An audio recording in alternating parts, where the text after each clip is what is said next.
please. Thank you. Judge, this is case number 263 on the calendar in the matter of Garay versus Romaniak. Parties have been sworn in, Your Honor. You may be seated. Don't look so unhappy. It's only money. Right? That's right. It's only money. Well, you had an unusual arrangement with the defendant, according to your complaint, and he seems to acknowledge this was your arrangement. You were dating, you became romantically involved, decided to live together. Mm-hmm. You're from the United States? Yes. And you're from? Canada. And this was the arrangement that you made, from my understanding, that while you were in the United States, where you were planning to spend half your time, you would pay. Mm-hmm. And while you were in Canada, I would pay. you would pay. So you spent 6 months in the States, and you paid. That's right. All the expenses. Yes. And then you moved to Canada, and you ran out of money. I paid. I'll explain that a little later. Okay. So tell me, how did you enter into this rather unique arrangement with funds? Well, it was just that we were going together last year, and then in November, we got engaged in September. In November, he left, and we went together for a while, and then in April, we got back together again. And in the middle of April, he asked me, would I like to go to Canada to live with him? And, or to stay up there in Canada for the summer months, and then come back, because I worked in Palm Springs. And I said, yes. I said, but how are we going to, or we worked out how we were going to pay for the money and that. And I said, well, while we're here, while we're in the United States, I will pay for everything here. So I paid for his payments on his house insurance, his electric, his gas bills, and everything. So you were living in his house? No, I have my own house. We both have a home in Palm Springs. So that you were paying for your house, and you were paying for his house while he was here? Yes, yes. Okay. Okay. So then we left, and we went to Canada. We arrived in Canada. We first went to see his daughter, and then we went to a little town called Penticton. So we started looking around and that, and we saw this one house that we thought. And we said, well, Dad, I wish we could get it. And I said, well, look, I will put the money down, the $3,000 down. You pay the payments on it. So that was the arrangements. And then we moved in the house on June the 1st. This house that you purchased? The one we purchased in Penticton, Canada. Okay. And we lived in that house. The middle of July, he left me and went to see his daughter for 4 days. Did he tell you he was leaving? Yes, he told me the day before that he was leaving the next morning. Had you had an argument? Had you not been We getting had been along? out bickering and arguing, and it was just like he had his children there, and I was tired and everything else. But he left and went and lived with his daughter for 4 days. When he came back, he says, that's it. The house is going on the market. He had been to the real estate office already. When he came back, I was at the neighbors. I was so upset and everything else that he had left. So I came home. I didn't know what to do. I just said, I can't live like this. The tension was so bad and everything else. So I left, and I came down back to Palm Springs. My car was in bad condition. He had supposed to fix the radiator. He didn't. I had to keep putting water in it. My air conditioning wasn't working. I had 2 blowout tires. It was and a terrible emotionally, experience. it was a horrible It was thing. a horror. Go ahead. When I got back, I had to go to the doctors. My friends had to take me to the doctors. My nerves were so bad, and I've been on nerve pills since. All I want is, gives me my money, I'll sign the house to him, and then I'm finished. What money are you talking about, Ms. $5,000. Well, Not all the other money I've spent, the $5,000. What's $5,000 for? The $3,000 are for the house, the money I put down on the house. He can have the house. And also, the rest is right here, what I have paid out. On his house here, all the payments, the house, expenses that I had coming down. I had to stay in a motel, gasoline, well, Ms. my Garay, car breaking down. All those expenses you're not going to get back. You know that. You know that. But it still comes to $4,845.20. And this is what I have paid out, Your Honor. Well, what you've paid out is not necessarily something that he agreed to pay you back. And this is what he has paid out. The bottom amount is American money. All right, sir, let me hear you. Your Honor, I don't believe what you're saying. I don't That's, believe listen what- to me. Listen to me. Last year I took her for, yes, ma'am. You don't have to believe what she's saying. Okay. I got to believe what Okay, she's saying. last year I took her for 4 months down to Canada. I paid all expenses, right? I sent her a plane ticket to Winnipeg. That's 3,000 miles away from here. And we toured the whole Western Canada. I took her through the prairies to Banff, Lake Louise, ice fields, and all over.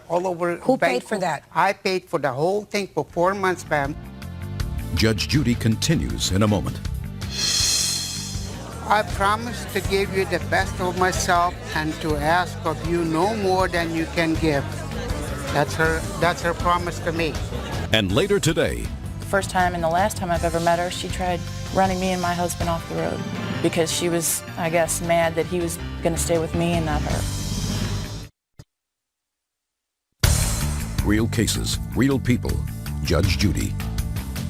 Splitting up after an 11-month romantic relationship, Jean Garay now claims John Romaniuk owes her thousands.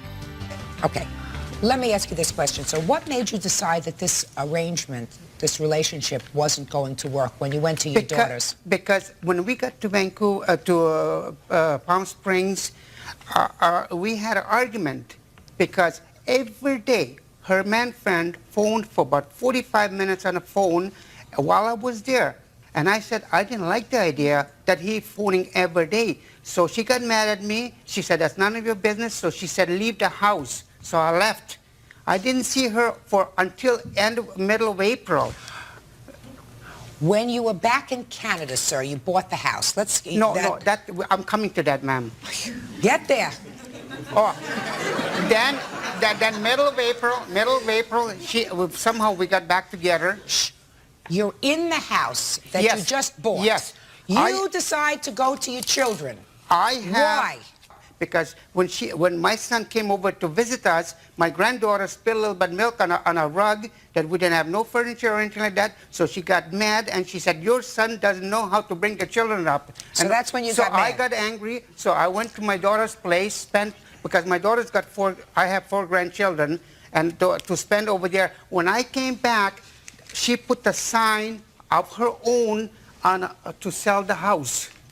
House was for sale. I said, what are you doing? And then beside that, all the payments were... So don't tell me about payments, because let me tell you what my thinking is, Okay. sir. She put down $3,000 towards the purchase price of that house. Now, you have family in Canada. Your son lives there, your grandchildren live there, and you will be going back to Canada. Yes. And you love this house that you originally bought. Yes. So it seems to me that if you are no longer a couple, Yes. that this house is something that shouldn't be binding you together. No. Right? For sure. Right. Mr. Romaniuk, what I'm saying to you, sir, is she doesn't want to know you anymore. You don't want to know her anymore. Right. Right? Right. So you shouldn't have to be bothered with this business. She should be out of the real estate business in Canada because but for you, she wouldn't be there. Exactly. Got it? So you, sir, are going to give her the $3,000 to get her out of the Canada business. You got it? And then if you sell the house for more, she will wish you good luck. And if you sell the house for less and you don't get the $3,000 back, so be it. And if you can rent the house and make a couple of bucks when you rent the house, terrific. And if you want to live there and retire there yourself, you can do that. Judgment is for the plaintiff in the amount of $3,000. That's all. Parties are excused. You may step out.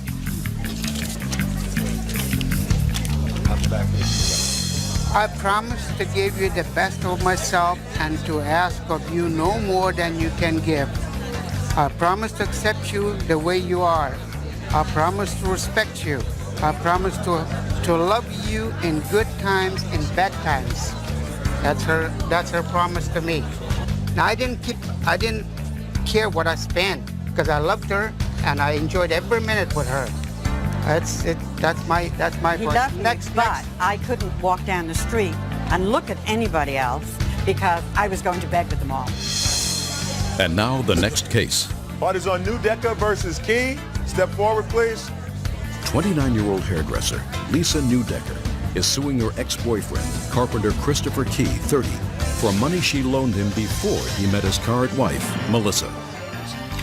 Well, I've read your papers. There are a couple of interesting little quirks in these papers that I want to find out about. But basically, Miss Newdecker, this was your boyfriend about 5 years ago. About 6.5 actually is when I started dating him. And some 5 years ago, you lent him some money. Over the course of the time we dated, yes. How did you lend him this money? He was short of cash and needed to get miscellaneous items, and I went with him and used my credit cards. So it was basically credit card bills? Yes. And how much altogether was it that he charged at that point? It was approximately $2,600. And when you separated, according to these papers, he made a lot of payments. Yes. But that he still owes you $870.37. Approximately, yes. When was the last time he made a payment? On October 4th, I received the check about October 7th. And then he stopped making payments. Yes. Why? Well, in the beginning of the breakup, there was a discrepancy when she came to me with the amount of how much was owed. I didn't remember it totaling up to $2,600, and I told her at the time that I didn't remember it being $2,600, and she insisted that it was. So when you insist that it was and you say it wasn't, did you look over all the bills? No, Why? because we were separated, it wasn't a matter of me going over and sitting down with her and going over and saying this was mine, that wasn't. She said that it was, and I had figured it to be around $1,600, Well, which is a considerable difference. So why didn't you go over there and look over the bills? That's a $1,000 discrepancy. We weren't a couple any longer. It just, So what? You weren't a couple. It seems to me it's now more of a business transaction than anything else. You mean you just thought you'd blow it off? No. I didn't just think I'd blow it off. It was, like I said, I didn't see it that way, and she's seeing that it did. Judge Judy continues in a moment. Sometimes men do really dumb things. You always get caught because women are great snoops. Real cases, real people. Judge Judy. 29-year-old hairdresser Lisa Newdecker is suing her ex-boyfriend, carpenter Christopher Key, 30, for money she loaned him before he met his current wife, Melissa. She had the papers to show you, sir, what items you purchased, I assume. Do you still have them? Yes. Well, take a look. 5 years later, sir, take a look. It's a list of what all the paperwork is.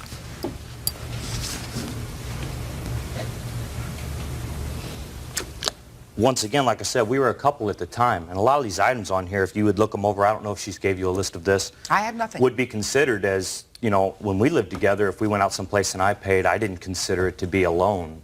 What do you mean? Like there's an item on here, half the cost of portraits that we had done together. Just a second. You had portraits done together. And she put down half the cost. Right. I paid the full amount on my credit card. Well, that sounds fair to me. Doesn't it sound fair to you? Did you go and sit for the portrait? Well, yes, I did. She's not asking you to pay for the whole thing, just half. Right. I understand that. So give me another one. Sega game. Sega game. Oh, sorry, Sega game tapes. Those yours? Yeah. They are now. At the time, you know, like I said, we were a couple. You're a couple. So a Sega game, yours. Go. Well, give me another one. Compact discs. Did she listen to the music too? I don't know which Just a specific sec. compact discs they are. Building supplies. I don't remember that one. Building supplies What are for building what? supplies? I don't remember exactly what it was for, but it was from Builder Square, and he was a subcontractor. I'm not. So Which I would is have true. I no was need. a subcontractor, but at the same time, building supplies. Was it for something that we did? I remember the place that we lived in. We there was a. We were going to put a fence around the place for the guy that we leased from. You know, I mean, there was just different items at different just times. a second. Did you put a fence around the house? No, we didn't. But the Well, materials if you were. didn't, then what are you telling me the story about? My point is this, though, Your Honor. When we lived together, the things she bought, I didn't keep an itemized list, so I can't very well stand here and argue with her and say, well, I bought this and you bought that, so we should be even because, like I said, when you're in a relationship with somebody, you don't keep receipts for different things that you buy for each other, but she did because she put them on her card. Now, I don't see, whereas, like I said, in a relationship, that you just do that as a couple. Can I see the things, please? Or at least I do. Miss Newdecker, let me look through some of these things. Men's dress clothes for grandfather's funeral. I didn't remember that she'd bought them. Like I said, of course, I didn't remember what all was on the list. She's got the list and she's got the bills. You need a muffler and brakes for your car at one point? I don't remember that either, but I'm not saying it didn't happen. This has been, Did you have like I said, an El 5 years ago. Camino? Yes, I did. There you go.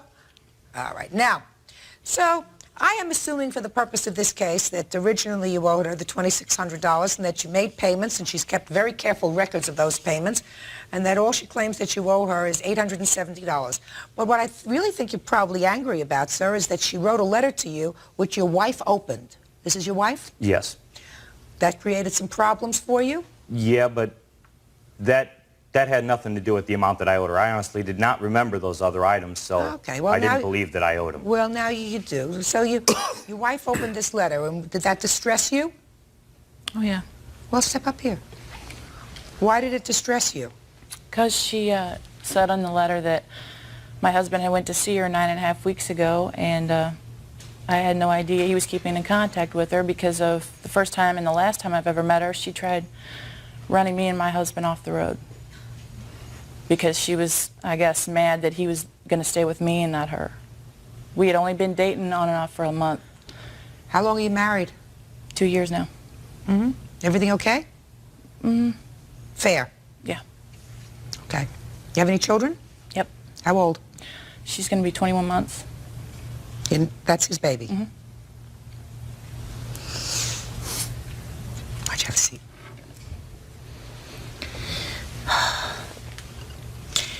How come you're still going to this lady to cut your hair? The purpose for me going to talk to her was because I owed her this money, but I did tell her that I would pay her. And while you were there, you got your hair cut? Yeah, I went to her place of business to see her. I don't... Going to her place of business is one thing. Sitting down and schmoozing and having your hair cut is another thing. That's what really made your wife angry. Right? Oh, yeah. Did you charge him for the haircut? Yeah, I gave him a discount, though. Should have charged him full price. I know that now. Judge Judy continues in a moment.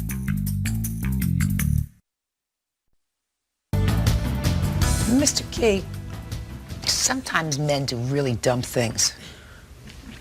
I don't know why they do that. They think they can get away with it. You always get caught. You know why? Because women are great snoops. Terrific. They can smell something that isn't right. Go to a barber. Meanwhile, it sounds to me, Mr. Key, that you got more trouble than the $870 that you owe this lady. It also looks to me as if you've got a very nice but very sad wife and a 21-month-old baby. So you better get your act together. You owe her $870.37. Pay her. That's all. Parties are excused. You may step out. There you are. Judge Judy continues in a moment. And on the next Judge Judy, All parties on Sanders versus Thompson. Step forward. St. Louis truck driver Lawrence Saunders claims that while he was in jail, his girlfriend Kim Thompson found a new boyfriend who damaged his Jeep and lost his handgun. Order. All rise. Quiet in the courtroom. All rise. Your Honor, number 34 on the calendar in the matter of Saunders versus Thompson. Parties have been sworn in. Judge, you may be seated. I gather from these papers you two were engaged, going together for about 10 years. Yes. Is that right? Yes, ma'am.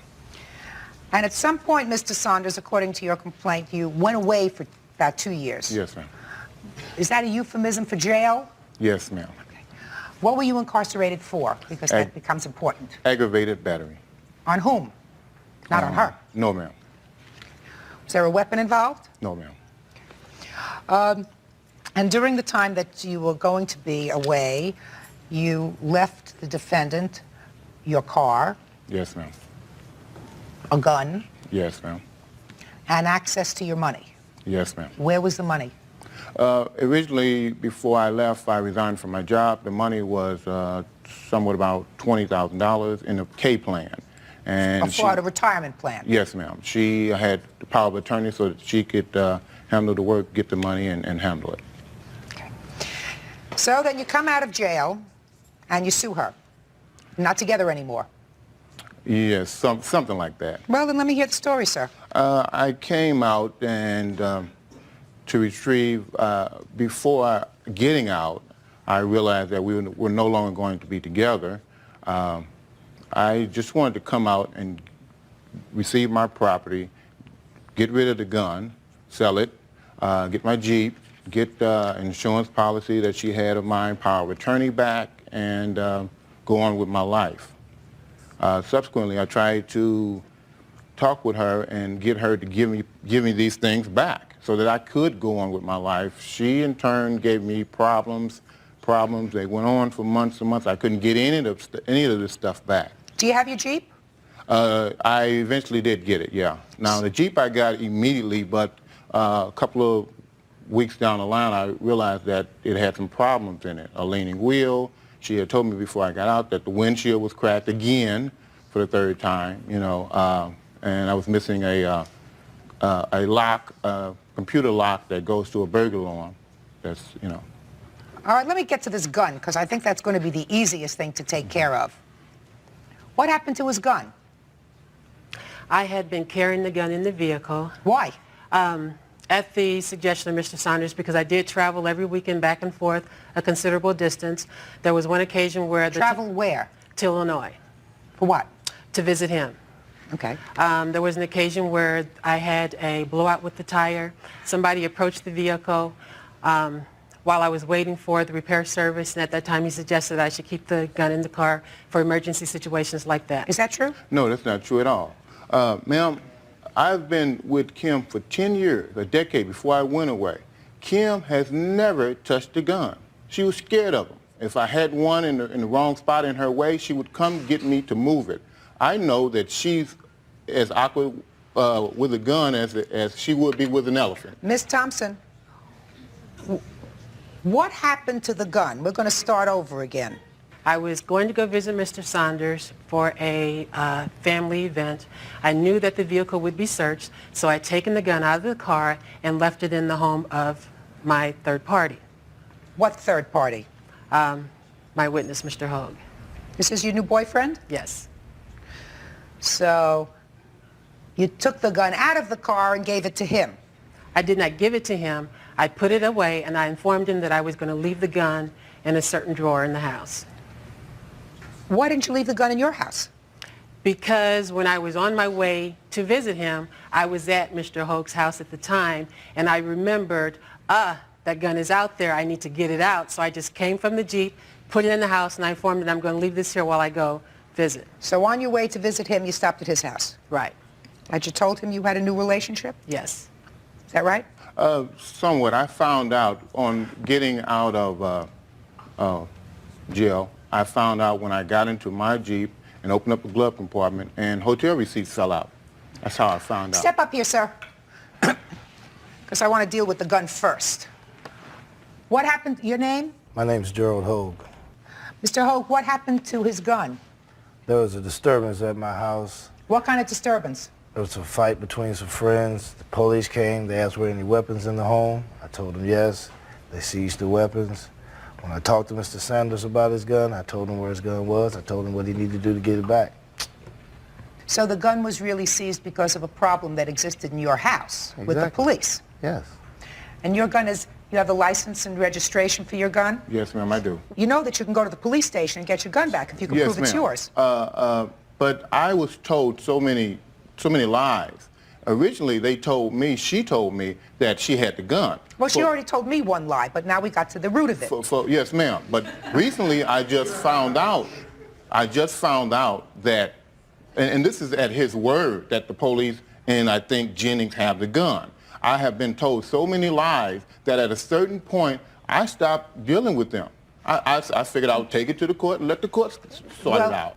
Mr. Saunders, really all you have to do is go to the police station. When the police have confiscated property, and you can identify that property and satisfy them that the property is yours, and I assume your registration for that gun says what kind of a gun it is. What kind of gun is it? It's a Taurus 9mm.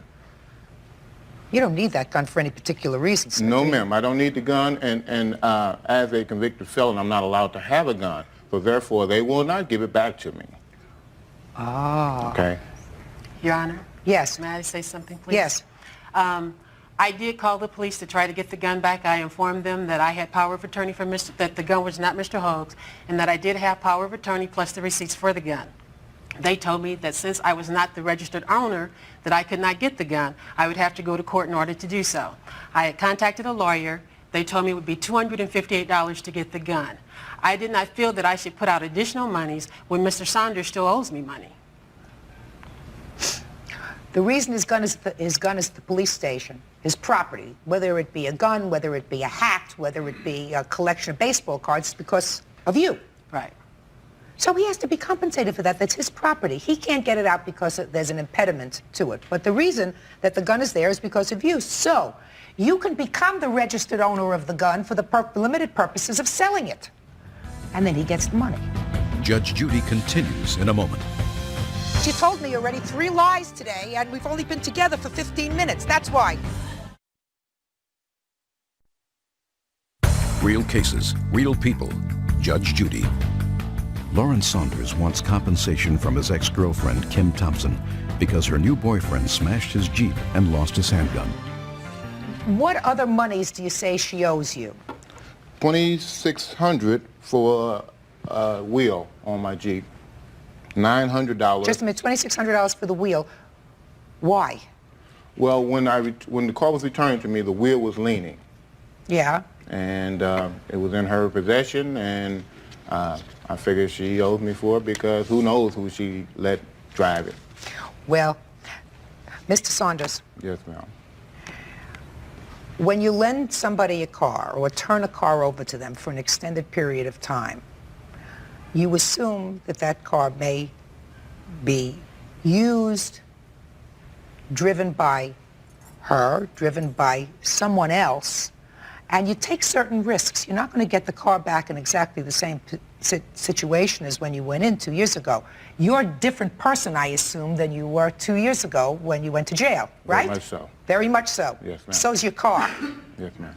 Yes, ma'am. But also, that wheel was leaning so bad that it's unsafe. I do not assume to get my property back in an unsafe condition. Also, ma'am, I'm not upset with anything that happens to my stuff in her possession. But when she lends it out to third parties, that's what I have a problem with. And third parties also who aren't honest.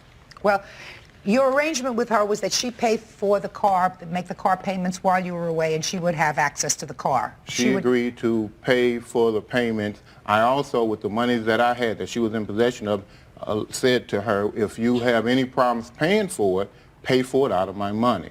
Did you use his money to pay for the car? No, ma'am. That's untrue, ma'am. I have paper right here stating that she did. I may have made 3 car payments with his money. Well, why don't you... I just asked you a question. You said no. I'm talking about over the 2-year period. I used my money to pay for that vehicle. Well, you were driving the vehicle. And he was driving the vehicle, right? No, ma'am. He used the vehicle 1 time. I don't believe you. I don't believe you that he used it 1 time, and the 1 time he used it, he was in an accident. Is that what you're going to tell me? Yes, ma'am. Baloney. Miss Thompson. It was an ice storm. Miss Thompson, I don't care if it was an ice storm, a tornado, or a typhoon. If you think that I believe that you only let your boyfriend use that car once, I was born in 1965. Excuse me. I also have a copy of the report here also of the accident. It says nothing about an ice storm. Whether it says anything about an ice storm, listen to me. She used the car, and it was your agreement that she would pay for the car. Yes, ma'am. Once she was using it. Yes, ma'am. Because you didn't have a car at the time that was usable. Yes, I did have a car. Then why would you use his car? Your Honor, in the very beginning, I only drove I did not drive his car. He asked me to drive it because the alarm vehicle was on there. He was afraid it was going to drain the battery if it just sat there. All So all you initially- have to do is put the car up on blocks and take out the battery. Isn't that right? If you're not going to use it for a long time? I don't know anything about that.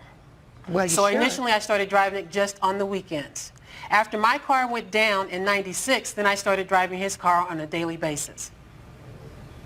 So you used it Yes, all the ma'am. time.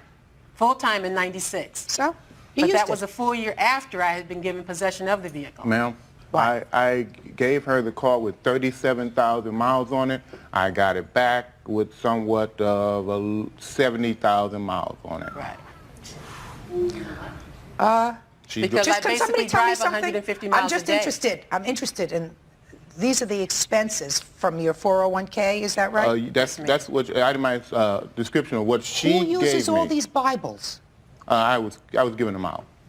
You were giving them out from jail in jail? Yes, ma'am. He spent hundreds of dollars on Bibles to give to other inmates. I could think of worse things. You were driving this car when it was in a bad accident, sir? Yes, ma'am. Did the insurance cover the cost of that? Yes, ma'am. And what was the cost of repairs for the car? A little over $5,000. And how much did the insurance pay?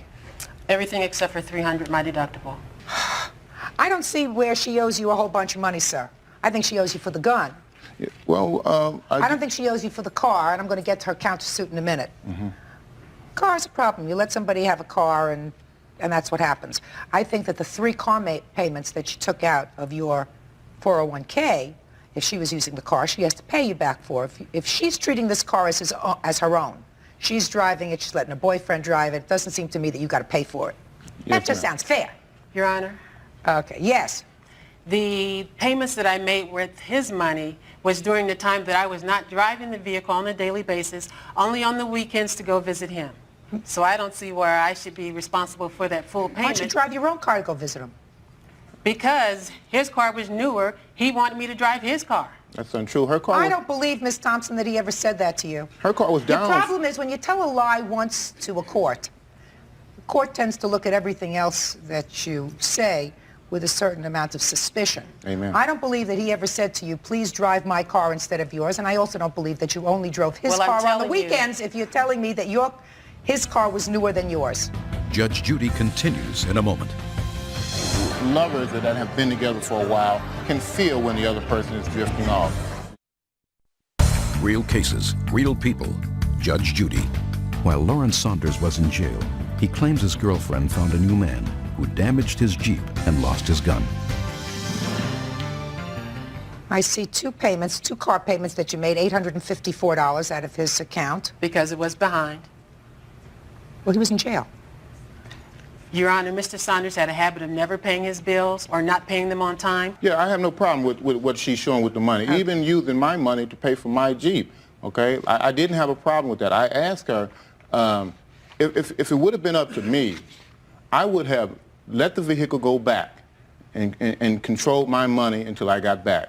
She said, no, I'll help you, I'll do it for you, you're going to need a vehicle when you get out, no problem. And I think she did pretty much a good job with the money. Oh, so what are you here for? Are you just mad at her? No, I'm not mad at her. So Again, my car was not, she promised me, I asked her to promise me that she wouldn't give my stuff away to a third party. Some guy, I figured that, I'm going for a while, I'm not a fool. She might be dating, she wants to date. I mean, she's a young girl. She shouldn't be strapped down with some guy that's away, okay? Go ahead, do your thing. But if you're going to take care, you gave me your word that you would take care of my stuff. If you're going to take care of my stuff, take care of my stuff. If something happens to it, that's an act of God. But if you're irresponsible and you're handing it out to people, you're handing it out to people that I don't know, you're handing it out to people who aren't above board, it's not honest. That's my opinion, but I can express it. But you gave her permission to do that. I gave You her... expected that she might let somebody else drive the car as long as she was responsible. No, I didn't. You didn't? I asked her, and she promised me that she would not. Is that true? Yes, Your Honor. Okay. And you did. You lent it to somebody else. I lent it to my family members to move some furniture, and I did loan it to Mr. Hogue. And you had promised him that you wouldn't. Yes, ma'am. And sir, how much did it cost you to fix up the car? I had a figure of actually around 33, around $3,700 that I lost in trading the car in. So if he says that he lost money because the car was not driven appropriately by you, Mr. Hogue, some members of your family, and was in an accident, don't you think he should be compensated? No. Well, but you think that you have a counterclaim against him for what? You're countersuing him for $5,000. I'd like to hear for what? For the monies that I paid on the Jeep, Mr. Saunders said that I could have used his money, but he didn't have enough money to cover the cost of the vehicle. So you want him to pay you for his car that you were using while he was away? I'm suing him for the fact that he has been, in my opinion, very dishonest about the whole transaction with the vehicle. Why? Because, Your Honor, he had initially told me that he was going to pay me back for keeping his vehicle. Did you ever tell her that? No. I believe that you never told her. Ms. Now, why Thompson, would you believe him and not me? Because you told me already 3 lies today, and we've only been together for 15 minutes. And he That's has why. not told you a lie? That's why. And because it doesn't have the ring of truth. What you're saying doesn't have the ring of truth to it. It Your just Honor. doesn't. And let me tell you why. Because there were times when he had plenty of money in the bank, and you didn't take the money out of his account to pay for the Jeep. And because according to his statement, which I believe, without his prior authorization, you went and refinanced this car because the payments were too high so that you could make the payments. Is that true? No, ma'am. You mean this I car was went- never refinanced? Yes, it was. I refinanced the vehicle with his credit union because it was a cheaper monthly payment and less of an interest rate. For you to pay. And then you made the payments. And eventually, he would have had to have paid with no job. How was he going to make a $427 payment each month with no job? Ms. Thompson, so what you're telling me is while you had a new boyfriend, you were concerned about what would happen to Mr. Saunders when he got out of jail. Judge Judy is ready to rule. Ms. Thompson, so what you're telling me is while you had a new boyfriend, you were concerned about what would happen to Mr. Saunders when he got out of jail. Yes, I was. The countersuit is dismissed. On your lawsuit, sir, this was a very good lesson for you, Yes, ma'am. right? I wouldn't give my closest relative power of attorney over my money without my having the ability to co-sign for it. Do you understand? Yes, ma'am. Very bad idea. I am only dealing now with this gun because as far as I'm concerned with regard to the Jeep, which is now sold, she used it, she paid for it for a substantial period of time. You sold it, whatever monies that you got, you lost money, but some of the monies that you got for it were monies that she paid. It was almost like renting a car from a rental company. She had the ability to use that car for almost 2 years, so she used it. It's a wash. You own for the gun. The gun should not have been in his house. The gun should have been where he left it, in a vault, someplace safe. Judgment in this case is for the plaintiff in the amount of $200. Thank you. That's all. Parties are excused. You may step out. Back go to your right, please. Mills, step forward, please. 60-year-old retired aerospace exec George Boyer says he reached a sugar daddy arrangement with Demetria Mills when she was 18 years old. Now he wants her to pay back money because she had another boyfriend. Order. All rise. Your Honor, this is case number 201 on the calendar in the matter of Boyer versus Mills. Parties have been sworn in, Your Honor. You may be seated. Have a seat, ma'am. Mr. Boyer, you're suing the defendant for $5,000. Yes, ma'am. Why don't you tell me why she owes you $5,000? Well, it all started when I had a financial ad running in the newspaper When was this? back in spring of 1994 for personal loans. I'm an investor, and she answered the ad asking for a loan.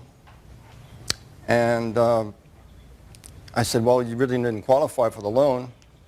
What's the problems? And she discussed them briefly with me. I said, well, let's get together and maybe I can help you out, because she sounded like she had a desperate situation.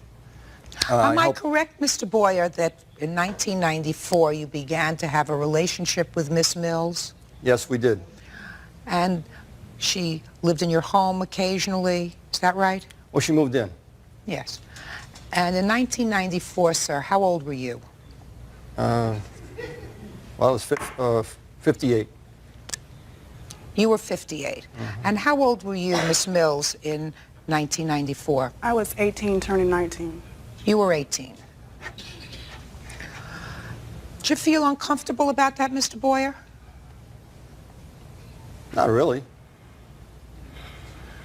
She's 18 years old. She's a baby. Yeah, that's right. In any I event. thought she was 19, going on 20. Well, that makes all the Okay. difference in the world, No, sir. I mean, no, just a matter of factual accuracy, I think. Yeah.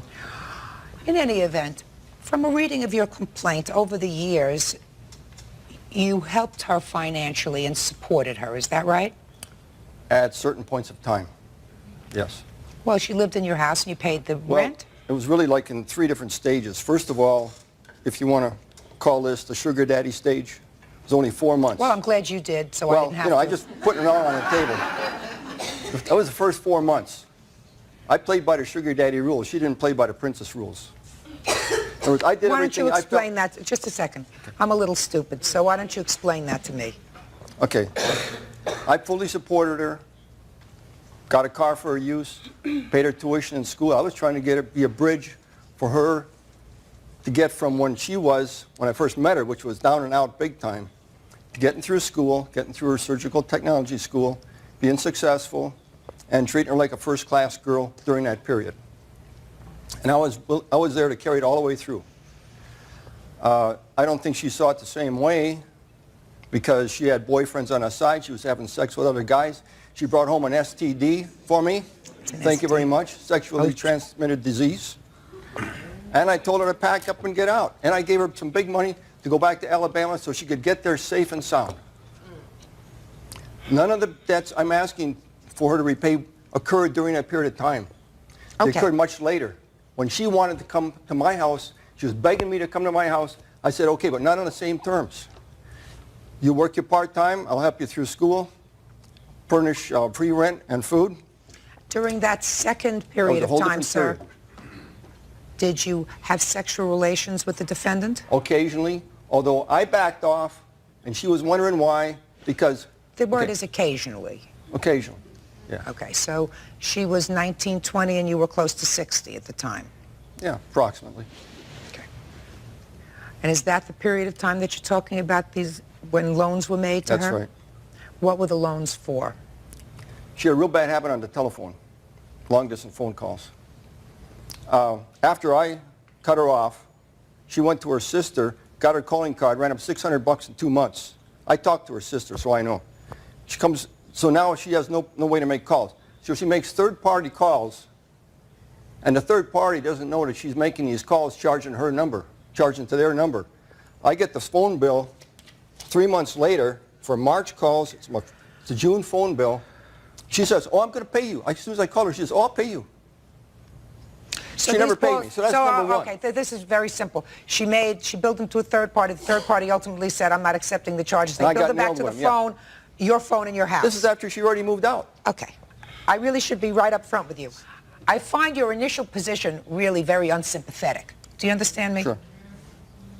You know, I mean, it's a court, and we're bound by certain rules. If she owes you money, you're going to get that money. But I find a 60-year-old guy playing a sugar daddy to an 18, 19-year-old girl, it's sort of, you get what you deserve. That's the way I feel. Now, she may have been a pretty savvy 18, 19-year-old girl, but even a pretty savvy 18, 19-year-old girl is still a baby. She's Not fully very cooked. street smart. Street smart, yes, And- but not fully cooked, sir. And not fully cooked. So, But- I mean, you played But if she sugar wants daddy. You to- played sugar daddy, and sometimes there's a meltdown, and you get your fingers burned. If she wants to accept that role in my life, then she should do it right and not be having sex with all these different guys and having all these different guys call the house. How long am I supposed to put up with this stuff? And be right and be It's good one to of the her? problems that you face, sir, when you're 60 and you fool around with somebody who's young enough to be your Okay, grandchild. that second period. All right? Hey, I know the age. What else? I got that. What else does she owe you Doesn't for? mean I'm still not a man. Come. At 60 years old, I'm still a man. I'm much more capable than a lot of punks out there living with their mothers, and they're sleeping with these girls. At least I can take care of business. Tell me about it. And I can do everything they can do, and maybe better. Judge Judy continues in a moment. I knew it was going to come down to this lowest common denominator, sex with a young girl. Big deal. Man, they should have it so good. Real cases, real people. Judge Judy. Demetria Mills says 60-year-old retired aerospace executive George Boyer knew she had another boyfriend when they made their sugar daddy arrangement. What else? Next one, direct my Porsche, making an illegal U-turn.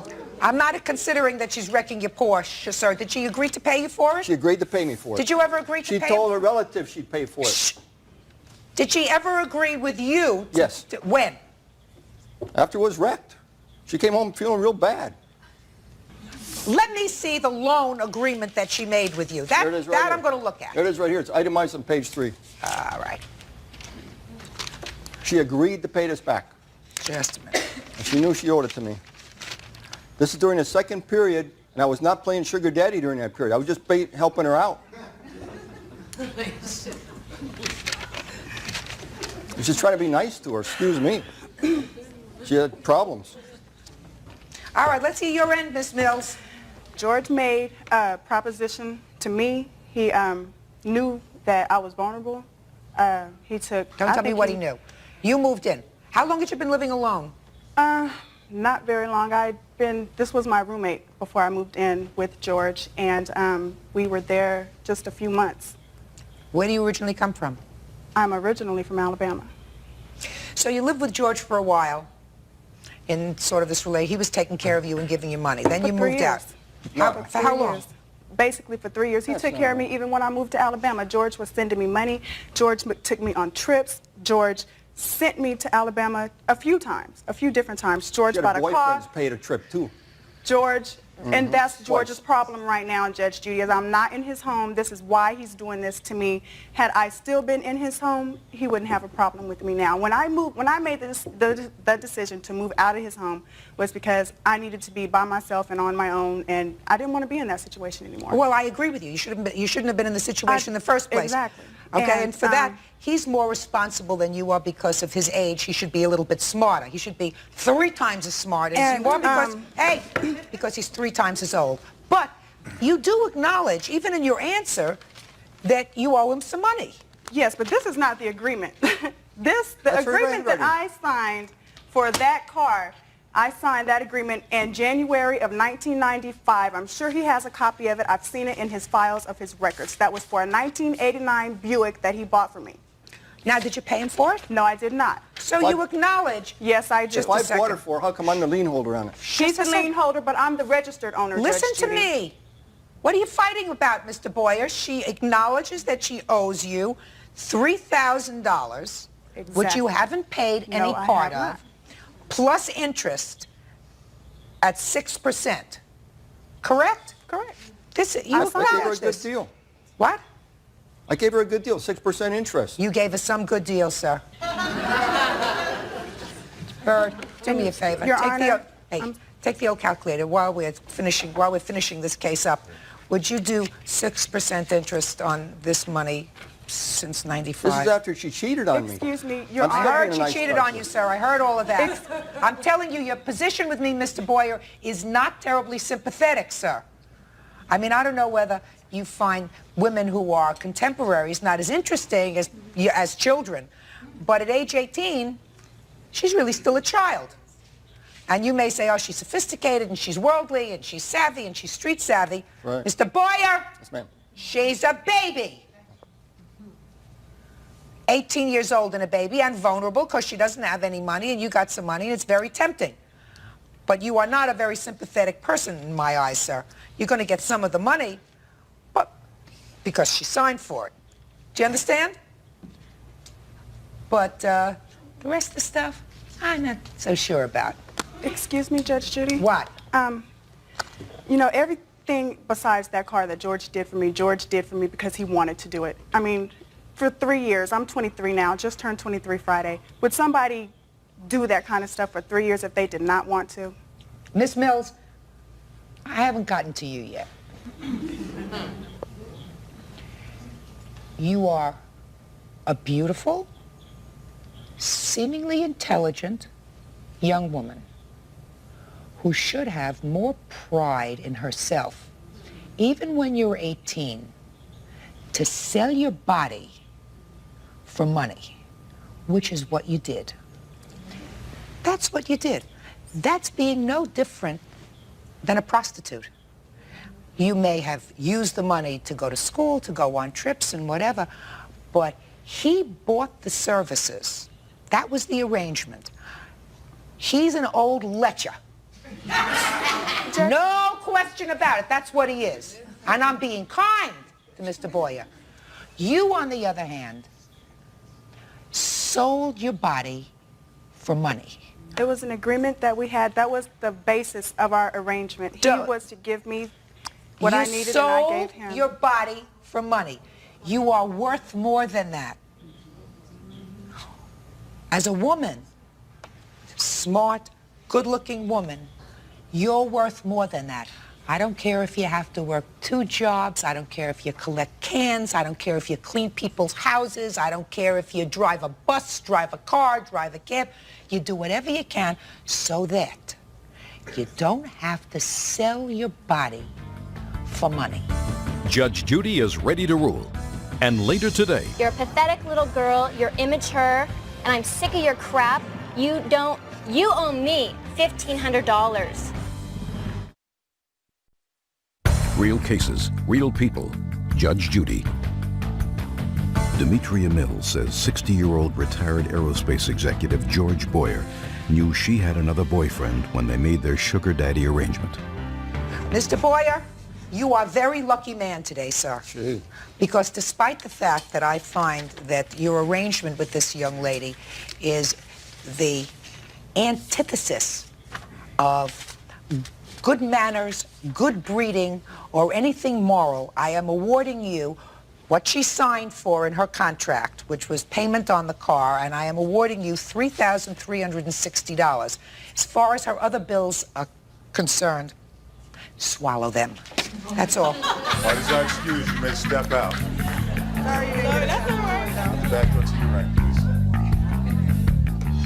She's fully grown up. I don't care what her age is. She knows what she's doing, and she's cagey. Judge Judy focused on the sugar daddy stuff because I'm 60. I'm some ancient old man who doesn't have a right to be a regular human being and expect to be treated like a human being, expect people I have agreements with to keep their agreements with me. And now the next case. Party's on Glass versus Carr. Step forward, please. 23-year-old Tiffany Glass is suing her former roommate, 20-year-old Kelly Carr, because she says Kelly moved out of their apartment, giving only 5 days' notice and leaving behind numerous unpaid phone bills. Miss Glass, Miss Carr was your roommate. Yes. Did you know her before she moved into your apartment? No, I did not. Did she answer an ad? Is that how she got your apartment? No, she got it through a friend of mine. And you have a 1-bedroom, 2-bedroom apartment? 2-bedroom, 2-bathroom. What was her rent? $375. And how long were you living in bliss with the defendant? She moved in February, and it was fine. You know, we totally got along. It was fine in March, and it kind of started to go down at the end of March. You know. Now, had she paid you for February? Yes. She paid you for March? Yes. When did she move out? At the end of May. She pay you for April? Yes. She pay you for May? Yes. So why are we here? Because she left at the very end of May, and she gave me 5 days' notice to find somebody new and decided that she didn't have to pay anything else. Did you have a lease with her? No. So? She just left. You weren't getting along? Correct. Is that right? Right. Why weren't you getting along? Well, I didn't really know. There wasn't enough communication between the two of us. But you knew enough to know that you weren't getting along? Pretty much. But there was never enough, oh, well, I'm moving out. Oh. It's hard to live with somebody. Yes, it is. Well, since she paid you for the months that she was there and she moved out 5 days before the end of the month, did she owe you any money? I mean, other than the rent. I'm not considering the rent. Before that, she didn't pay the deposit when she moved in, but I said, don't worry about that until June because, you know, at the end of June, the other roommate, blah, blah, blah, was going to get hers, and then she could give it to me then. Fine, so we're not talking about the deposit. But other than the rent, she's paid up? Oh, no, there's several phone bills. What and- phone bills?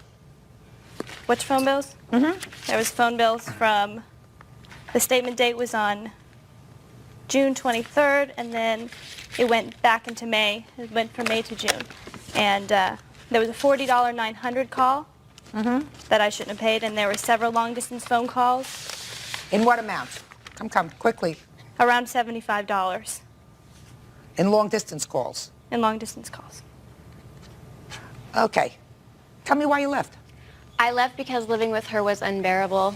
I went through, starting back at the end of March, early April, out of the blue, I started getting notes on my bed saying, you need to stay away from my friends. When I first moved in with her, I had just moved down to California. I didn't know very many people.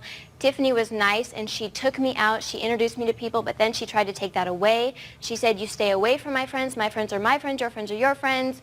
You're going to make my life miserable. So girly things. Girly things. Girly things. All right. Girly things. You paid February, March, April, and May. She says that you owe her $115 for phone bills.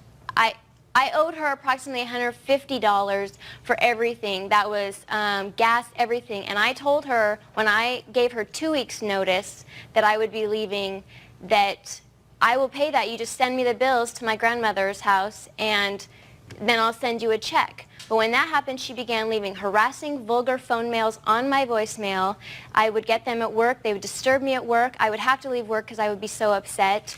I got harassing I have copies of the messages on papers. I have letters that she sent me threatening me. That you owe her money? That I owe her money, and if I don't, she's telling I quote, every living soul what I have done to her. I didn't do anything to her. I was protecting myself. I left.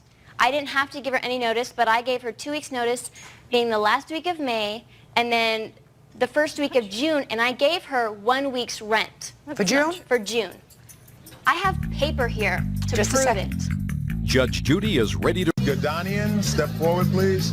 Tracy Kennedy, a 28-year-old manicurist, claims her business neighbor, Bijan Gadanian, scammed her into moving out of her premises so he could move in. She says she was promised $3,000, but never received it.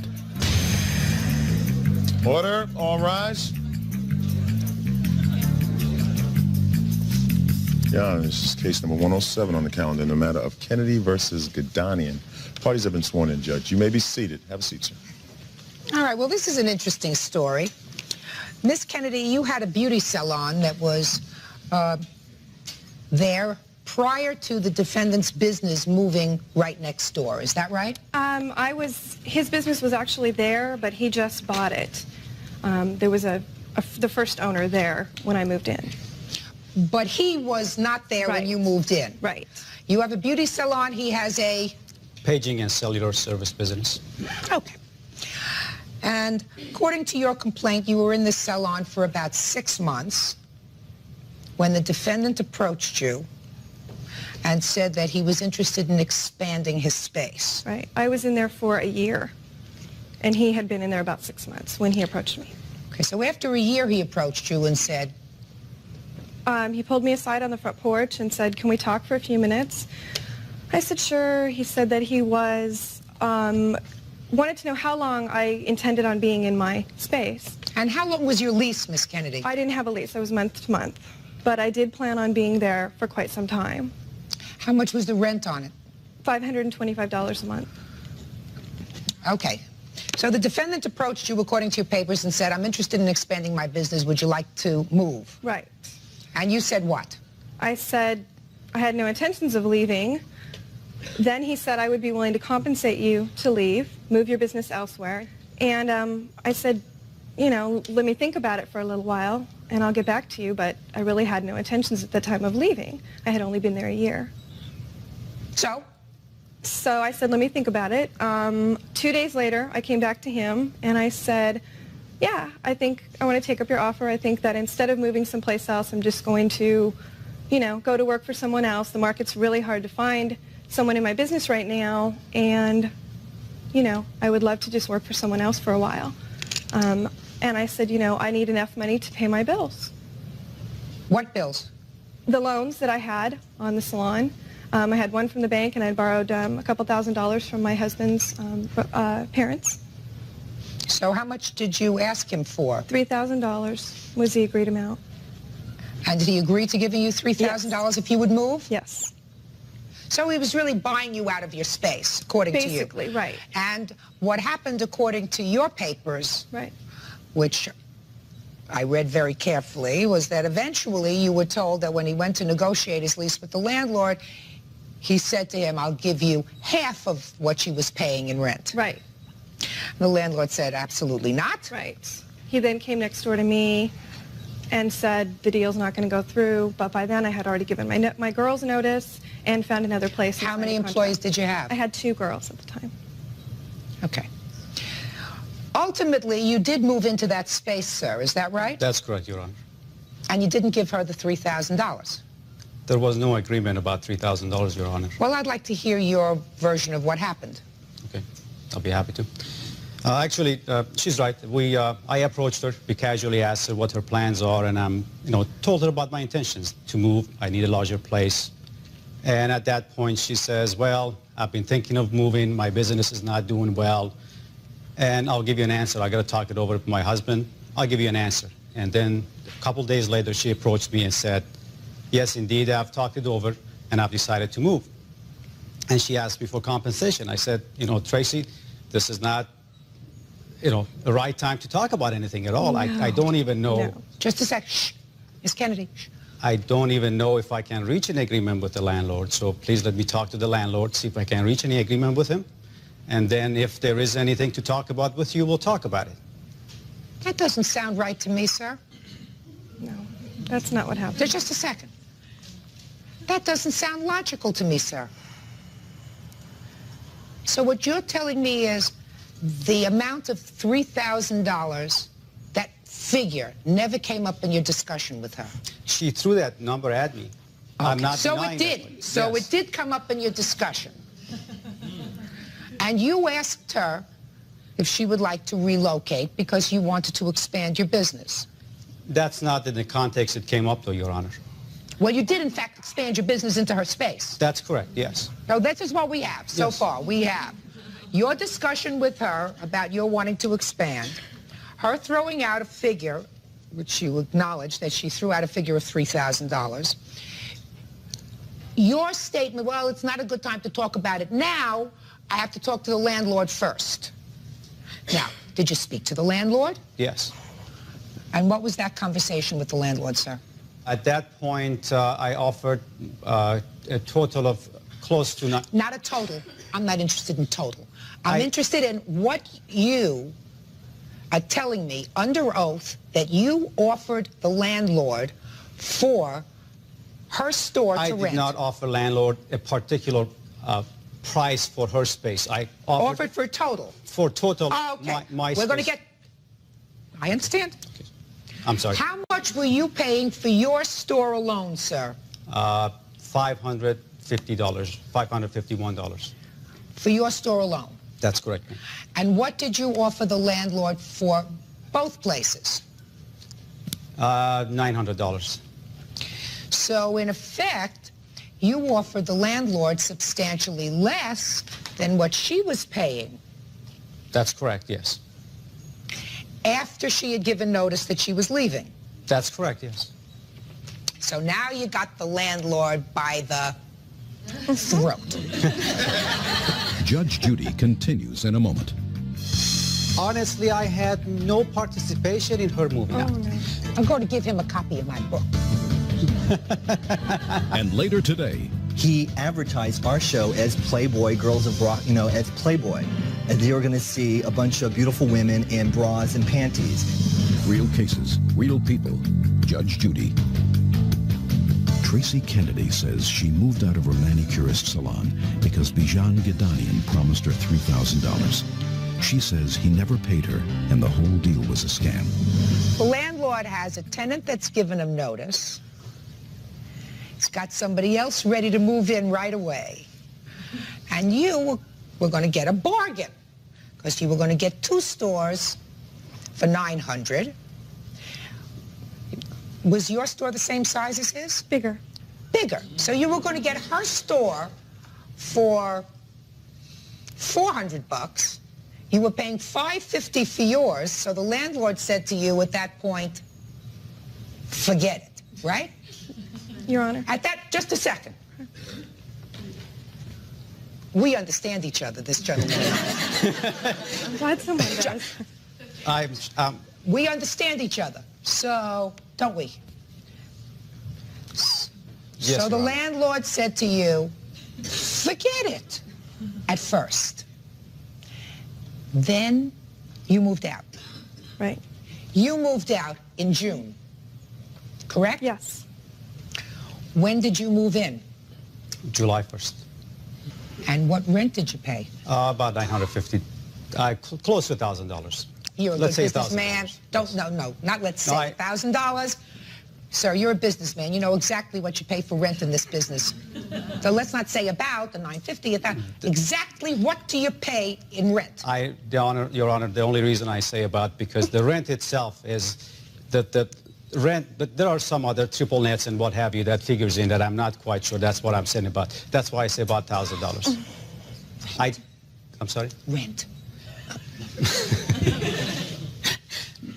The rent, the base rent is $950. Rent! $950, Your Honor. So you still got the landlord for a couple of bucks, but he didn't give you the lease right away. Did you sign a lease with him? Yes, I did, Your Honor. I had a year lease with him. And you signed another lease for the second space That's correct, Your Honor. at a monthly rent of $950. That's correct, Your Honor. So the landlord lost out. So where's her money? There was no money agreed upon, Your Honor, to begin with. She did not have to move. Honestly, I had no participation in her moving out. No. All I had with her was just a casual conversation for her, what are your plans?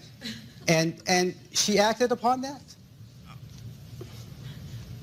I'm going to give him a copy of my book. Sir. Yes, ma'am. Yes, Your Honor. I come from an old business family.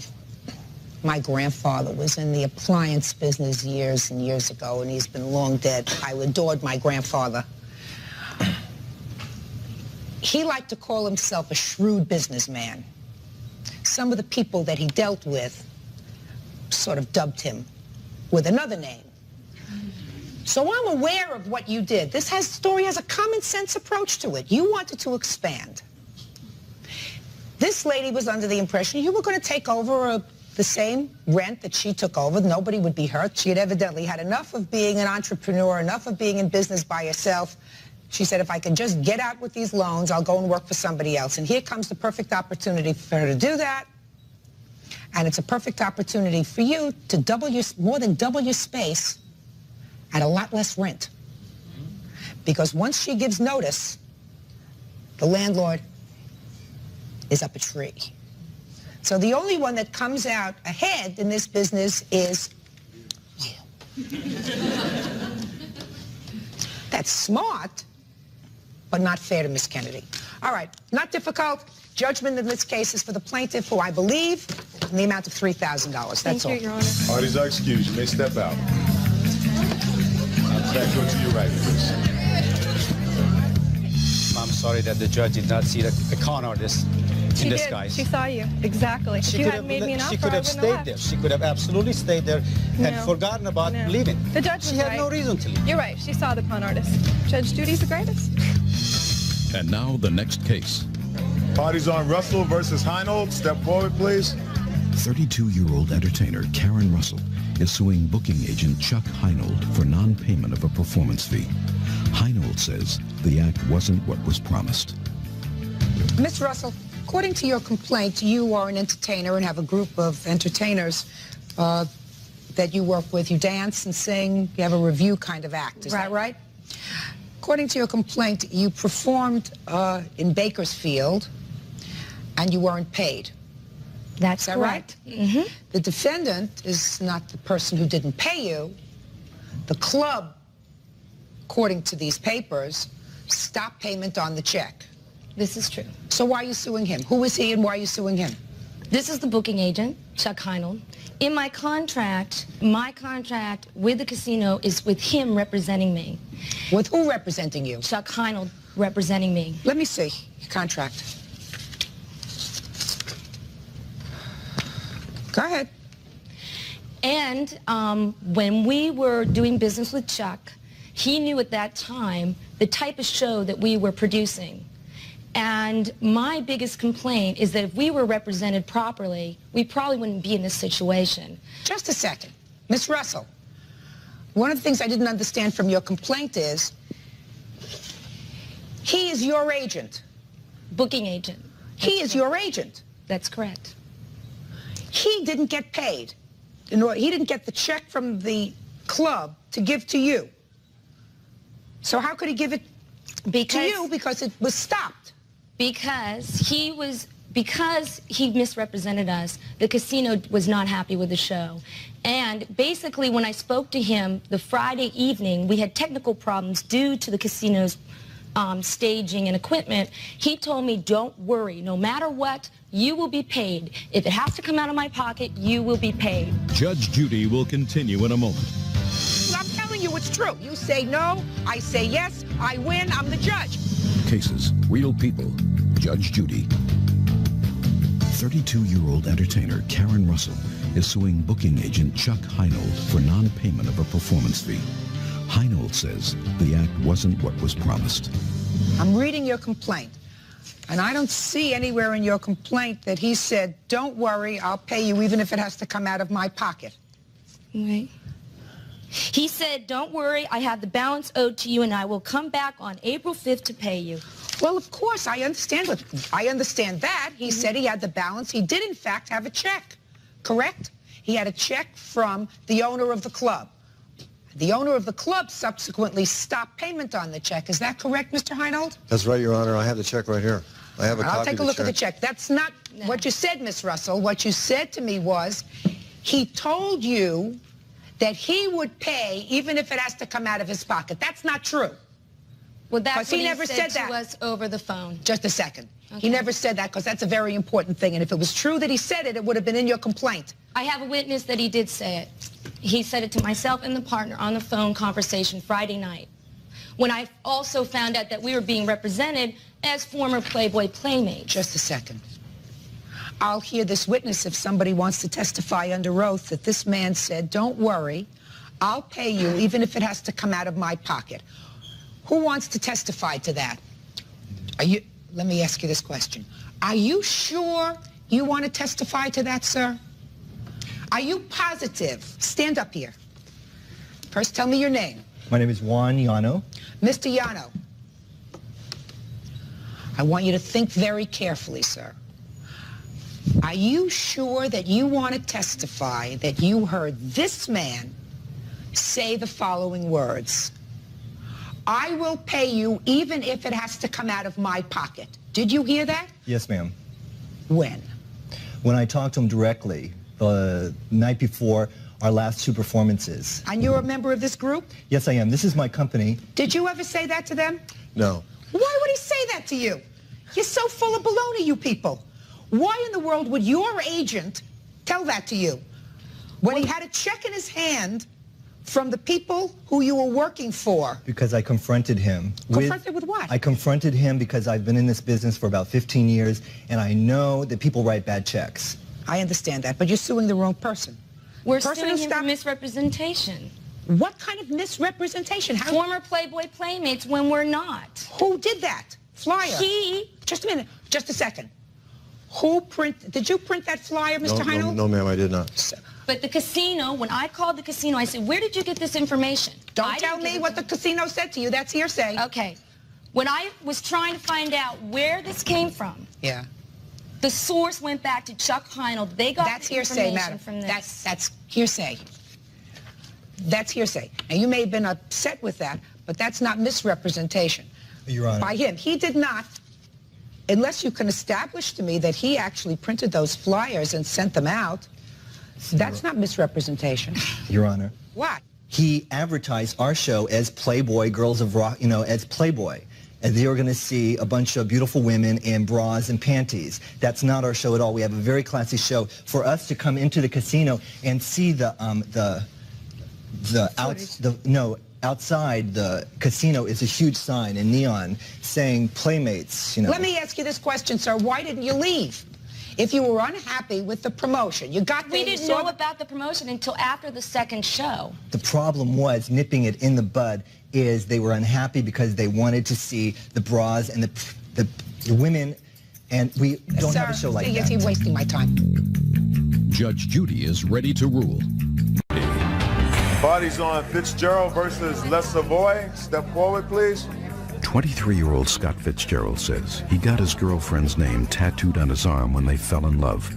Now Nicole Le Savoy is Scott's ex-girlfriend, and he wants her to pay to have the tattoo removed.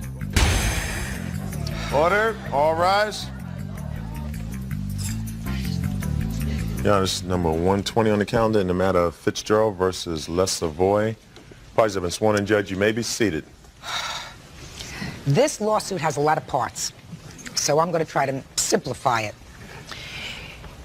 You've known the defendant and dated since you were teenagers, is that right? Yes. Yes. How old are you now? 23. 22. And now you're not together anymore. No. You claim that the defendant owes you money for several things. Yes. Let's take the simple ones first. Okay. The car. The rent-a-car. Right. Yes. Tell me what she owes you for the rental car and how you came to lend her the money for this rental car. Okay, she owes me a total of $2,081.72. This came from charges on my credit card. She was in an accident. Her insurance didn't cover her rent-a-car. There was a dispute between who was at fault. Last I knew, it was still disputing. This happened, I believe, the end of November. Her parents wouldn't help her out with the car. Her dad has 2 cars, wouldn't loan her one. She had to get to work, other things. And you put it on your credit card? I told her that I have a credit card that she can use. However, I had just bought a house and money was kind of tight, so I asked her that when the minimum payments came in, she would make those payments. She agreed, everything was fine. Went down there, left the card. Card had... Did she ever make payments on the car? Never. You owe him this money? Yes, I do. All right, you seem to acknowledge that you owe him this money in your answer. Yes. And that bill is $2,081.72. Yes. You acknowledge that that's the amount? Yes. You spent a lot of his money, so that's so far we have that amount. Let's keep tabs on this. Okay. The next thing you're suing her for is for damage caused to your property. Yes. Tell me about this damage, when it was caused, sir. Well, it's hard for me to think of the exact date that it started, so if I can go with this. We broke up in the beginning of March. Throughout the next about 2.5 months, we were talking, trying to work things out. There was times where she didn't want anything to do with me. There was times where I didn't want anything to do with her. We would start to argue and get upset.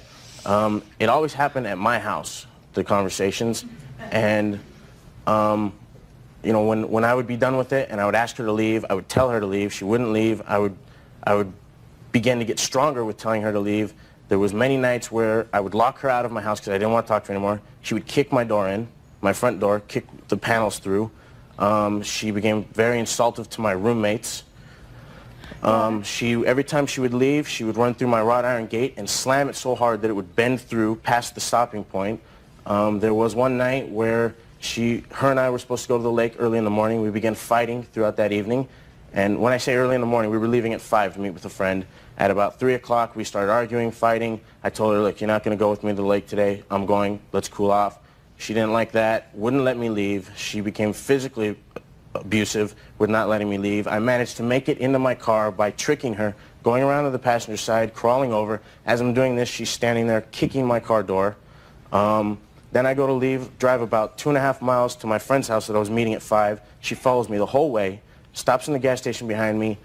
More abuse, more insults. I just get in my car and take off, spilling gas all over the back of my car. I get to my friend's house. She follows me up that driveway.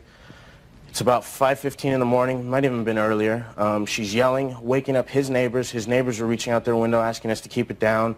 I finally agree because I feel really bad that it's in my friend's house and my friend's neighbors are getting upset. I go out to the street with her. I'm talking with her. Finally, she leaves. There's been many cases. She's insulted my roommates, called... I'm not interested in her insulting your roommates. Okay. I'm not even interested in her insulting Okay, you. You're not going to get compensated for it, sir. Right. And the fact is that you told me that she was invited over to your house frequently, and each time you said she came over, she slammed the wrought iron gate. Then, well, if she kept doing that, then you stop inviting her over. You didn't expect me to... It was... I understand. You didn't expect her to pay for that. No, I don't. And you That don't was expect my her to pay for foolishness. Of course it was. However, what I do expect her to Then let's cut to the chase. Okay. Because I have other I things to understand. do today. The main instance that I'm concerned with was there was 2 different times where she kicked in my door because I didn't want to talk to her, and I asked her to go home, and she wouldn't.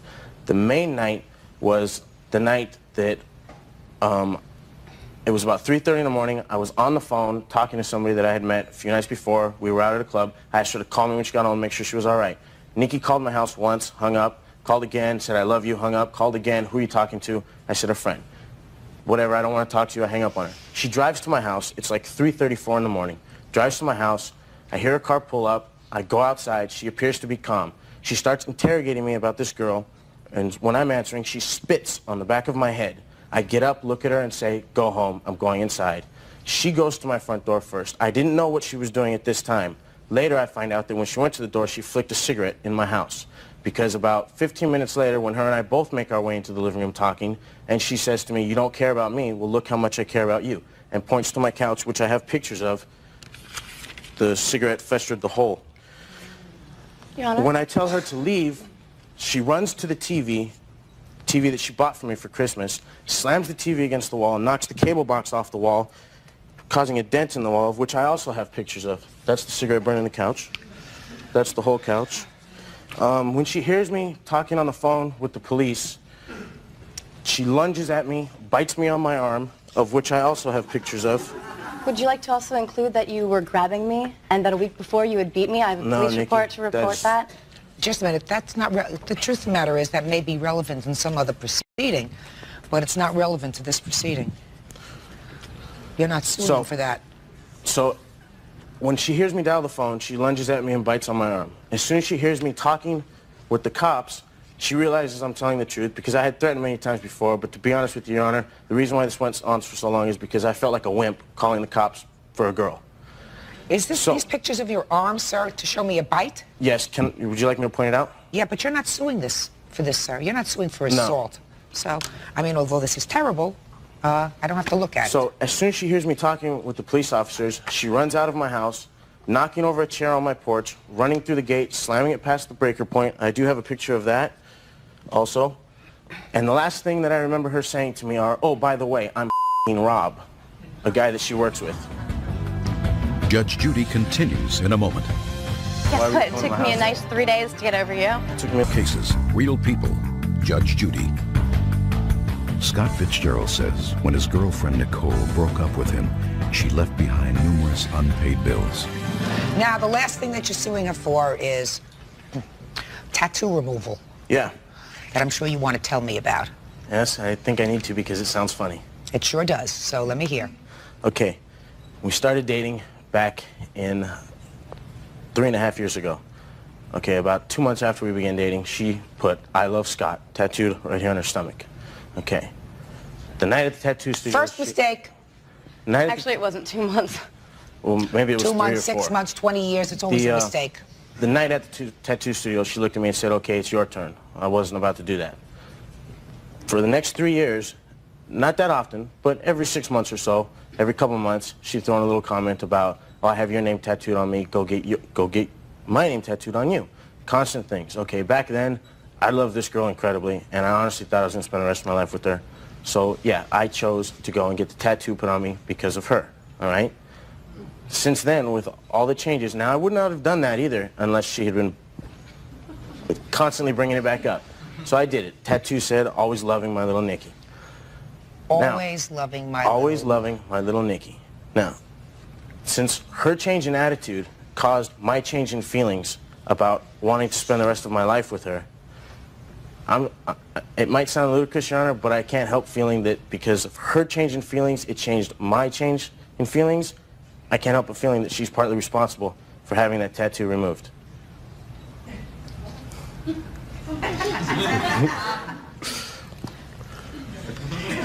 Okay, so you told me. You got it off your chest? Yep. Got it off your chest? Good. Actually, off my arm. Okay. Miss Savoy, the thing that I want you to address first is this incident where you clearly burned his sofa with your cigarette. I did throw the cigarette on his couch. Why? It's 3:30 in the morning. You call your old boyfriend. You find him on the phone with somebody else. You're annoyed. You get into your car, 3:30 in the morning. Big mistake. First mistake was the tattoo you put on yourself. I'm sure there were others in between, but you were angry, you got into your car, and you went over there. So tell me your version of what happened. I was upset with him. About a week before I threw the cigarette on this couch, we got into a really big fight. We were supposed to go out, and he got angry about a joke I made about his car or something. So I was going to leave. He slammed the door as I was opening it and strangled me. That's not true, Your Honor, at all. She was very quiet when you were talking, Richard. Because I was telling the truth, No, Your no, Honor. just a second. I'm She telling was the truth. very quiet when you were talking. Go ahead. He grabbed me in his arm right in here, and he dragged me through the hall and flipped me on his bed and got on top of me, and he started strangling me, threatening to kill me and him. And every time I would try to scream, but nobody was home, I was trying to get his neighbor's attention. This was a week before the cigarette. Mm-hmm. He attacked me like that, and then I threw the cigarette on his couch because I was upset. Just a second. Did you throw the cigarette on his couch then, or Yes. this 3:30 in the morning incident? 3:30 in the morning. That was a week later. Yeah. Just a second. Are you a smart girl? Yes. A guy grabs you, puts you in a chokehold, assaults you, and according to you, a week later, you went to his house at 3:30 in the morning. Does that sound stupid? Yeah. So you got there 3:30 in the morning, and what did you do? Well, we were trying to work things out, and he said that he was just apologizing, and he wanted us to get back together. And then that night that he tells me he's on the phone with some girl, yeah, it really upset me. So I went over there, and I shouldn't have. He apologized for what happened a week before, and then you found that he was on the phone with somebody else. So you damaged his sofa, right? Yeah, but he's making a much bigger deal out of it. It's not like his friends haven't destroyed it anyway. Well, I mean, I it's know I made it a hole doesn't in his couch. it doesn't look like it came from some boutique collection in the most expensive And sofa store. stains can be cleaned off. You may just have to live with this little cigarette hole in your sofa, sir, and the tattoo on your arm. Do you understand? This was a long-term relationship. It clearly has ended, I assume. Yes. Now, not very difficult. You have a countersuit. Your countersuit is for all your belongings that are at his house. You say he refuses to give you his belongings. Have you gotten them back? No. What do you have at his house? I have all my dishes, all my furniture, like 10 boxes of personal belongings, books, clothes, a dresser, And you basically everything acknowledge I that all have. that is in your house, sir? Yes. I've been living for 6 months without anything, no furniture, nothing. All right. I can't make a meal at home, nothing. And he says that we have an agreement, which is not even true. He did not tell me that he was going to keep my things in order till I paid him back. He did not ever say that. He said that when he got upset with me one day. All right. Well, when you're in love, everything is wonderful. When you break up, nothing is wonderful. Judge Judy continues in a moment.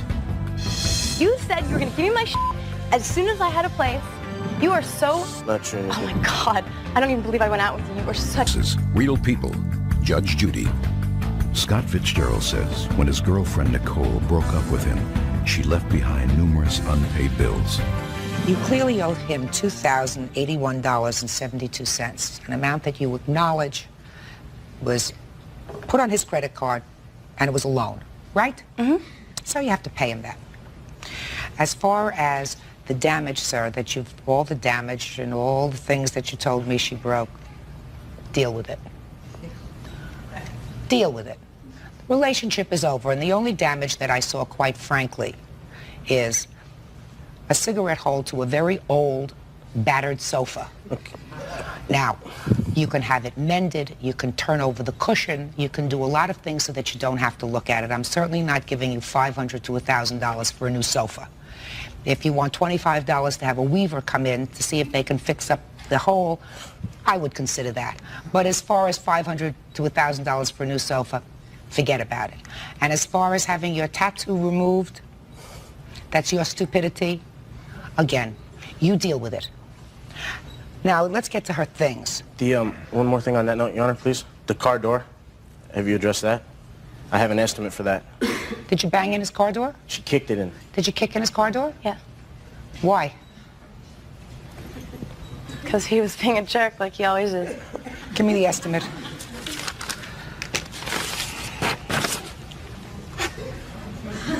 Your Honor, he's making me out to be the bad guy here, like I'm the abusive one. He's always abused me throughout the entire relationship, kicked in apartment doors, car doors, everything. Beat me a few times. That's not true. That is true. Not You are true. totally lying right now, and you know Then, it. Miss Savoy, listen to me. Yes, you have. Hey. A few times? Beat you? Even once? Then you were foolish for sticking around, and you were foolish to go over there 3:30 in the morning to try to get him back. Do you understand? You're right, and I'm gone Good. now. So, then it's a good lesson. All right, so what is this whole thing? Install labor, tent glass, rear door handle. She did all this damage? Well, what's listed on there is not the damage. What they have to do when they do an invoice, they have to break it down for everything they have to do in order to fix it and give an actual time quote on how long that takes. She kicked in my door, so what they have to do is they have to break down the Which time. door? I have front door, rear My door. passenger, which would be the right front door. So what that breaks down is removing the moldings, removing the door handle, Yeah, painting but it says I have a prepping it. rear door here, rear upper window molding, rear door handle. What does that have to do No, I with the think it's front right. door? I think what is Right rear. I have right rear, right front. Looks like they fixed the whole side of a car, not just one door. Take a No, look. if what it I can says. look at it, I'll tell you. Sure.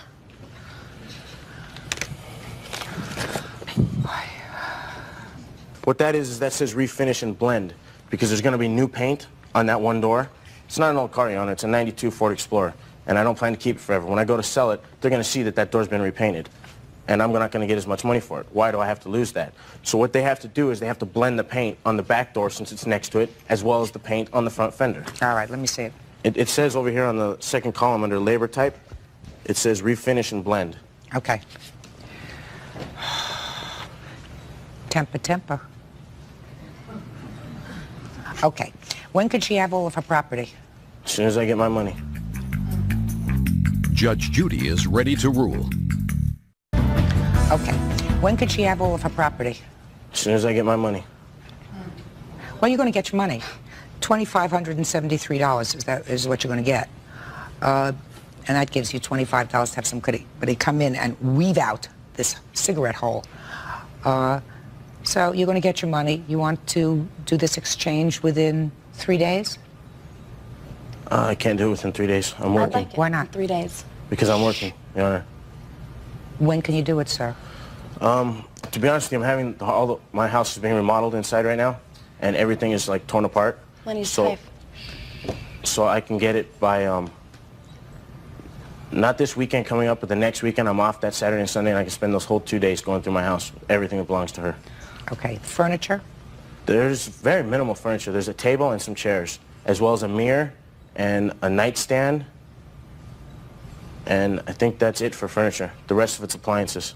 What kind of appliances? There's a microwave, coffee grinder, coffee machine, a blender, a toaster oven. Where are you living now, sir? I live in Burbank. Are you living in the house while it's being remodeled? Yes. But everything that was in my living room, bedroom, and office and hallway has been pushed into my kitchen. You can't even walk through there because I had the hardwood floors refinished. Okay. A week from Saturday, make arrangements to pick up all your things. Do you understand? No, Your Honor, I have a restraining order out on her. She can't come to my house, but I've already said that I'm more than willing to pay for a delivery company to pick everything up from my house. Good. A week from Saturday, deliver it. Okay. Your Okay? Honor? There. What? I would like to go up there with a cop so I can get my things because I don't trust him to give me all my things back. He's going to give you all your things back. I don't believe he will. Just a second. I can't. You have a restraining order. Is that right? He just said that there's a restraining order against you. Is that Can correct? I send one of my friends over there? No. He's going to sit. I don't want to create any more difficulty. I assume he does not either. If he's gone so far as to get a restraining order against you, Miss LeSavoy, I assume he doesn't want you to come again. I assume that if there's any item that is questionable, I don't want you'll any. use the smart thing, do the smart thing, pack it up and send it over. Good. Thank you very much. That's all. All right, so excuse me, step out. Versus Jackson. Step forward, please. Kathy Tracy says when her boyfriend, 23-year-old Steve Jackson, caught her at her ex-boyfriend's house, he destroyed her property. Now she's taking him to court to recover the damages. Order. All rise. Quiet in the courtroom, please. All rise. Sir. Judge, this is number 191 on the calendar in the matter of Tracy versus Jackson. Parties have been sworn in, Your Honor. You may be seated. Have a seat, please. Miss Tracy, your complaint reads like a short novel, but let me see if I understand it. This used to be your boyfriend? Yes. And then you broke up. Is that right? Yes. When you broke up with this gentleman, your name is Steve? Yes, that's right. You became involved with someone by the name of? Greg Schwartz. Greg. Then you moved in with Greg and that didn't work out, correct? Correct. Then you got back together with? Steve. Steve. Mm-hmm. And moved some of your furniture into his apartment. Correct. Pick it up from there. I moved my furniture into his house because I needed a place to store it. Steve offered his house to store it with no problem. So I... Well, just a second. You not only moved your furniture into the house, am I correct that you moved yourself into the house? No, I did not. Just your furniture? Correct. So you didn't stay at his house at all? I did stay at his house, but not permanently. I used his house for storage of my furniture. I lived with my grandparents at their home. Okay. So you weren't dating him at that point when you moved your furniture back into the house? Yes, I did. Yes, we were. So you were? You had renewed your relationship with him? Correct. Okay. Go ahead. And I moved my things into his house because he said it was okay. It was only a temporary situation until I decided to move back out again and take my things. And after spending a few months with him, we both realized that our relationship wasn't working out, and I broke it off with him. He became upset and angry and destroyed my furniture and belongings. What furniture did he destroy, Tracy? I have estimates and pictures. Just tell me. My couches, my bed, my VCR. I brought my VCR here for you to see. My comforter, my lamps.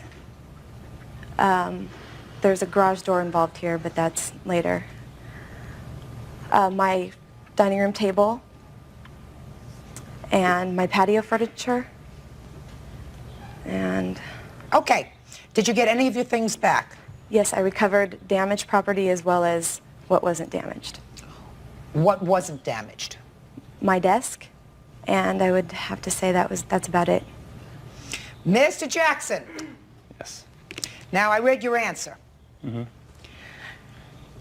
Am I correct, sir, that you do not deny destroying this furniture? That's correct. Okay, let's start with why you destroyed it.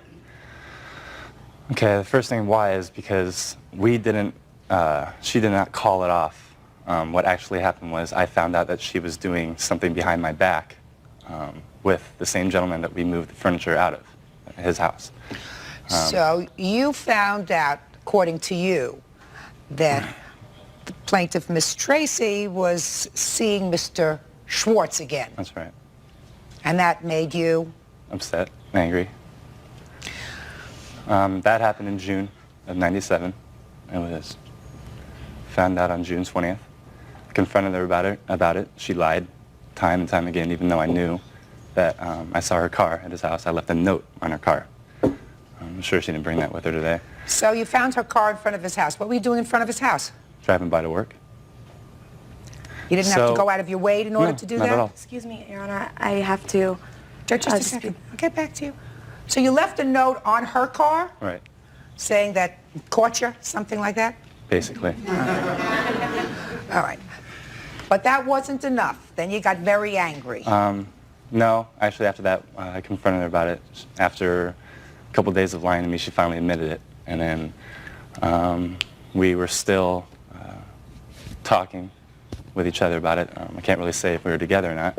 And about a month after that, I was just upset one night and got sick of seeing the stuff that she gave me at my house.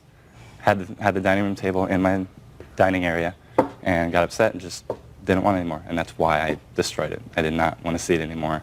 I didn't want it in my house anymore. I didn't want to have anything to do with her anymore. Tell me how you destroyed it. Some of the chairs that were broken were kind of already broken because they were, like, if you step on the chair or if you rest your foot on one of the wooden rests. I mean, did you pick up the furniture and fling it and hit it? All right, so you destroyed it. Yeah. Wasn't just the dining room table and It was chairs. a dining room table and chairs, a couch. How did you destroy the couch? Threw it off my balcony.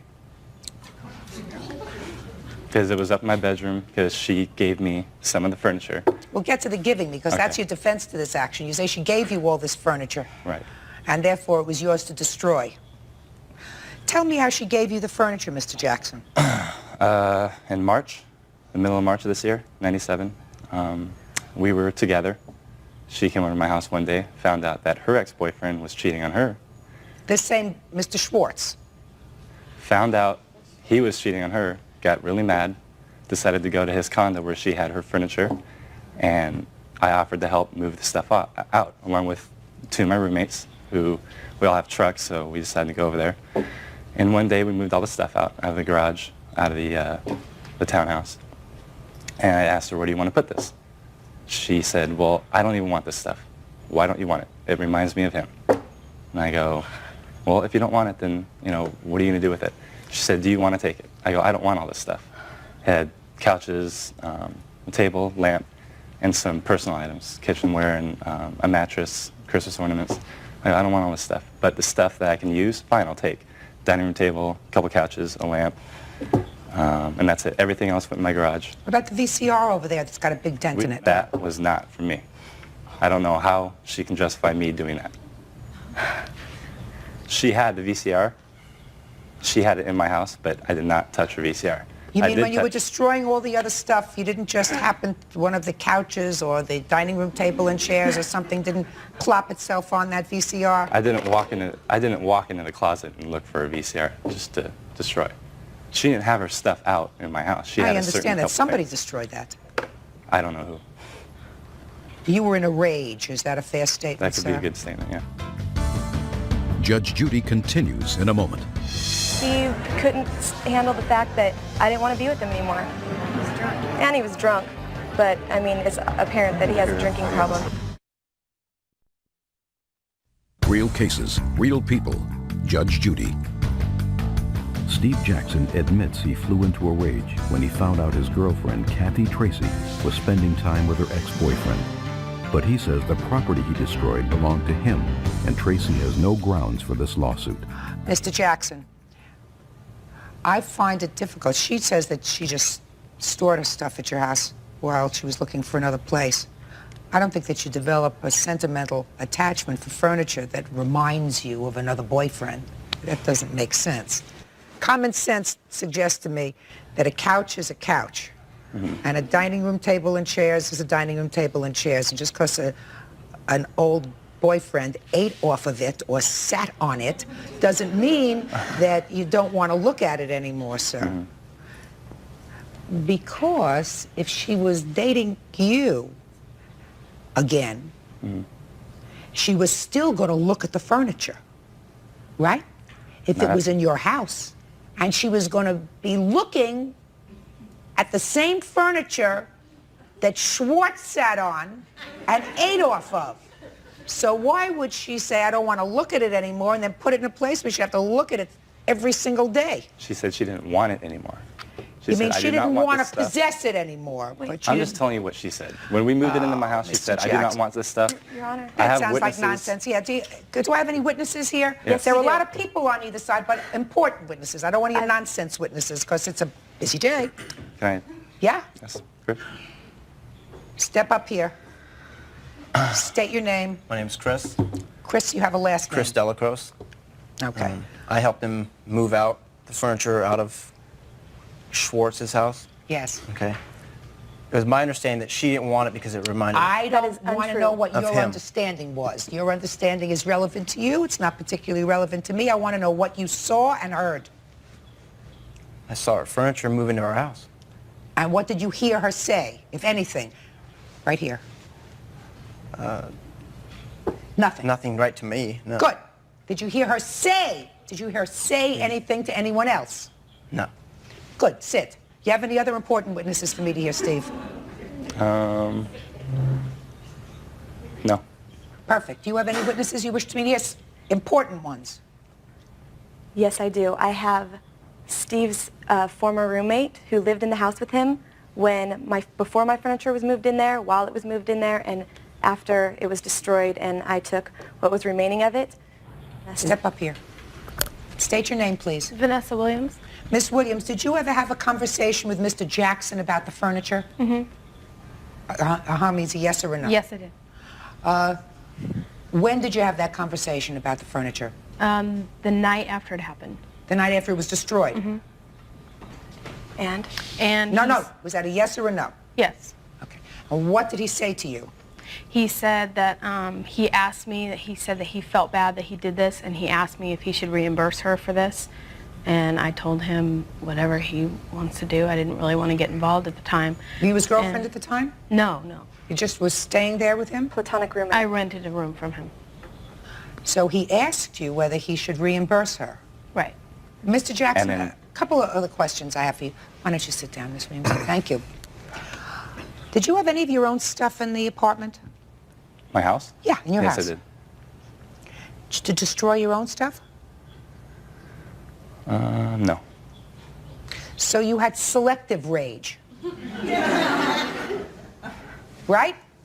That's correct. Your selective rage, Mr. Jackson, is going to cost you. Can I have a list of items that yes, there's that were pictures, destroyed? Thank you. estimates. Good.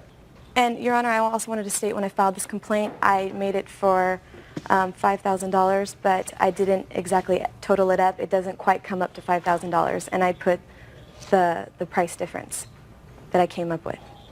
Well, what is it? $3,939.52, I believe. Is that what all of these things cost you? Actually, I took estimates only because the places where I bought this furniture either are not in business anymore, so I got the closest estimate to my furniture that I had. Well, was this almost $4,000 more expensive or less expensive than what you actually paid for the furniture? That is about the approximate price range of the Not furniture. price range. I want to know what you actually paid for the furniture. To be exact? Yeah, to be exact. About Because I have the bills here. $3,200, but there is something else included into that that I did not buy. That's the garage door that he broke. Well, you didn't have a garage. Where I was staying the night that he destroyed my furniture. You mean at furniture. Schwartz's house? Correct. Let Schwartz sue him, unless you paid Schwartz for the garage door. Well, actually, I'm going to have to pay for it. No, you won't. You don't have to pay for it because he broke it. Let Schwartz sue him. How much was the garage door? $620. Okay, so we're down to $3,200. You just bought this furniture, looks like. Well, it's on hold. What do you mean it's on hold? It's an estimate. They wouldn't... Miss Tracy? Yes? How old was the furniture that was there? Less than 2 years old, and it was brand new. I kept it in perfect condition. That furniture was, I cherished that. And I took very good care. It was immaculate. It was brand new. There was nothing wrong with anything. All right, now let me take a look at this furniture, what it looks like. There were 2 sofas. Did you throw both sofas out? No. Where's the other There was one? nothing wrong with the other sofa. She moved it out later on. There's nothing wrong with it. Your Honor, Was he there anything wrong with urinated on it. He slashed it up, but he didn't throw it over his balcony because it was too big. No, that is absolutely not true. Let's not talk about slashing it. Did you do anything else to it? No, that is not true. I did not urinate on her couch. Well, that's Did you let anybody else do it? No. Judge Judy continues in a moment. He does not have any ambition in life except to sit on the couch and drink beer and watch the football game. Real cases, real people. Judge Judy. Kathy Tracy is in court with her ex-boyfriend, Steve Jackson, because she claims he destroyed her property in a jealous rage. Mr. Jackson, you slash up her mattress? No, No? I did not. It's all slashed. I didn't slash her mattress. What I did was destroy the dining room table, the chairs, You the didn't- lamp, and the couch. That is not true. Well, who destroyed this? I don't know. She's had the furniture ever since July, the middle of July. Well, and I then thought- 1 month later, she comes in and... Miss Tracy, Yes. when did you get the mattress back? I got the mattress back when I moved all the furniture. The night was July 17th is when he destroyed all of my furniture at approximately 2 o'clock in the morning. Right, okay. I picked up my furniture that day, that afternoon. He let me come and recover the damaged Are you property. telling me that you took out this damaged mattress? Yes. Why did you take out the damaged mattress? To use it as evidence, because I was obviously going to take him to court over this. Who helped move out the furniture? I had 2 movers helping me. Show this to him, please. Did you... Mr. Jackson, I want you to look at that very carefully, sir. No, I did not do that. That's not my place. She's had the mattresses ever since the middle of July and not touched that. Now I can turn to the pictures of the couch and the table. Can I look through this? The couch isn't in there. I see a picture of a garage door opener, I'm not interested in the a garage door mattress. opener. That's well, I another don't lawsuit. see how she can justify $3,200. Just a second. I asked you about the mattress. Did you do that to the mattress? No, I didn't. I did not touch her mattress. This keeps getting better.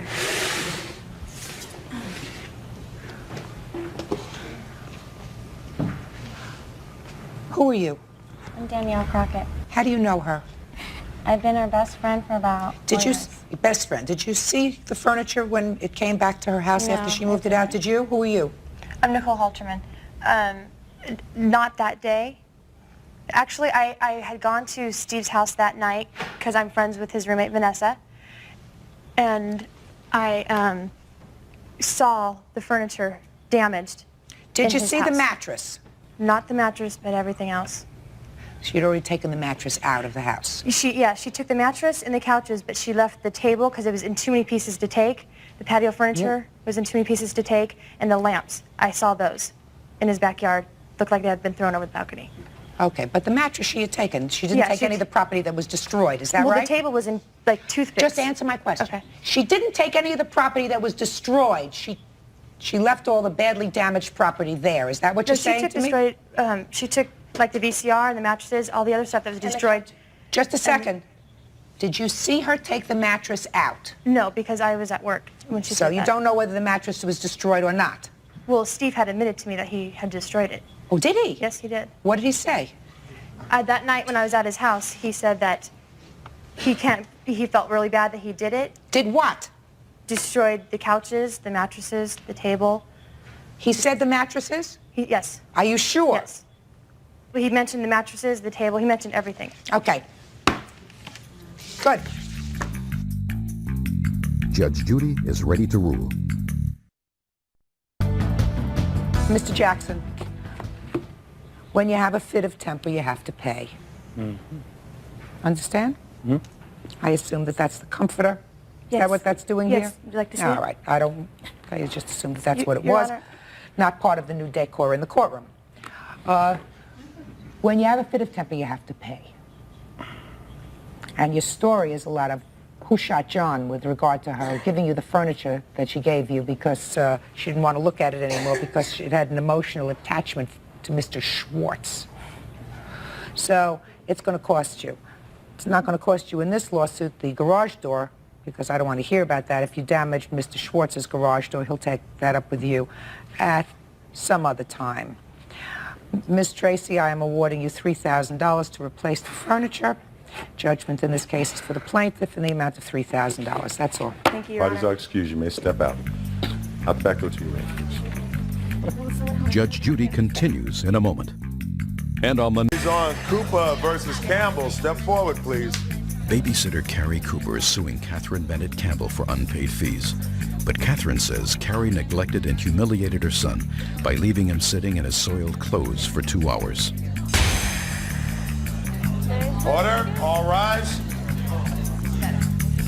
sides, please. Judge, please. Judge number 36 on the calendar in the matter of Cooper versus Campbell. All parties have been sworn in. Judge, you may be seated. Have a seat, please. Well, this case presents a serious problem that a lot of working people have, especially working moms, who have to find appropriate daycare for their children. According to this complaint, Ms. Campbell, you hired the plaintiff to take care of your children while you were working. That's correct. How long did she care for your children? I believe a little over 2 years. I'm not exactly sure. And how many children did she care for? She cared for 2 of my children. I have only 2 children. How old are they? Your son who's 5. My son is 5, and my daughter who's here today as a witness, she is 7. And there came a time when you became dissatisfied with her service. According to your answer, terminated the service. But according to your complaint, she did not pay you for the last month. Is that correct? Correct. Which was $450. Correct. So, let me hear what happened. I provided a service to Mrs. Campbell for the month of April. There had been problems previously for months with her son having uncontrollable bowel movements, and I had suggested several times on occasion for her to have him evaluated, and she disregarded that. Oh, that's not true, Just a Terry, second. and you know it. According to these papers, Ms. Cooper, you were aware of the fact that her son had some serious problems. Right. What kind of problems does he have? My son is learning disabled. We believe he has ADHD, and also he's been diagnosed with stress-related seizure disorder. And according to your papers, he did have a couple of grand mal seizures. He's had 2 grand mal seizures. The first occurred the first day of preschool. The second occurred in Carrie Cooper's residence. And the ADHD is attention deficit hyperactivity attention deficit hyperactivity disorder. Correct. And you were aware of that he had yes. these problems. So he soiled himself while in your care. Right. Twice. Twice? No, this has been going on. It was it was the 3rd time. It was the 3rd time. It was more than 3 occasions. No, it wasn't. Don't interrupt. Okay. So what happened on the day that precipitated this was lawsuit? At 3 p.m., April 30th. I proceeded to call Kathy at her place of employment. At 3 o'clock, the little boy soiled himself. Right. And you called her at her job. Yes. What time does she usually come to pick up the children? 5 o'clock. Okay. So I proceeded to ask her if she can make arrangements for somebody to come pick him up. No, you didn't. Listen, I'm going to get to you in a second. I called her, notified her of the problem, asked if somebody could come pick him up. I didn't have another diaper to change him or a change of clothes. She said he would have to stay like that. You're not helping yourself. Okay. Okay? He would have to stay like that until she got there. At which time, I put him in the hallway because I have tile there. I have carpet everywhere else. I put him in the hallway to wait for his mother. How did you put him in the hallway? I just had him sit on the floor in the hallway. Well, describe this place to me. Okay, my front door, then the hallway, then you go into my living room. The hallway is all tile. And I had him sit there instead of the carpet so my carpet wouldn't get soiled. Do you have any children? Yes, I do. I have 1 child. Boy or a girl? Girl. How old? 5. Well, let me ask you this question. Okay. Why didn't you take off those soiled clothes from the little boy? And at least for the 2 hours that he was waiting, why didn't you put on a pair of your daughter's overalls, something? I just did I called her and asked her to come get him. I did what she told me to do. No, Miss Cooper, I'm talking about humanity. I'm not talking about what she told you to do. She called her at work and you said somebody has to come and get him. Well, this is 3 o'clock in the afternoon. It's not easy on a moment's notice to get somebody to come over and pick up the boy. These were children that you had watched for 2 years. You have a child of similar age, who I'm sure has a pair of sweatpants, because girls always have sweatpants, just like boys do. Take off the diaper or the pull-ups that he was wearing. I don't know, burn them, do whatever you want to do with them. And in the meantime, until she gets there, put something of your daughter's on. Why couldn't you do that? Instead of putting him out in the hallway. Since I started watching the kids, he was potty trained.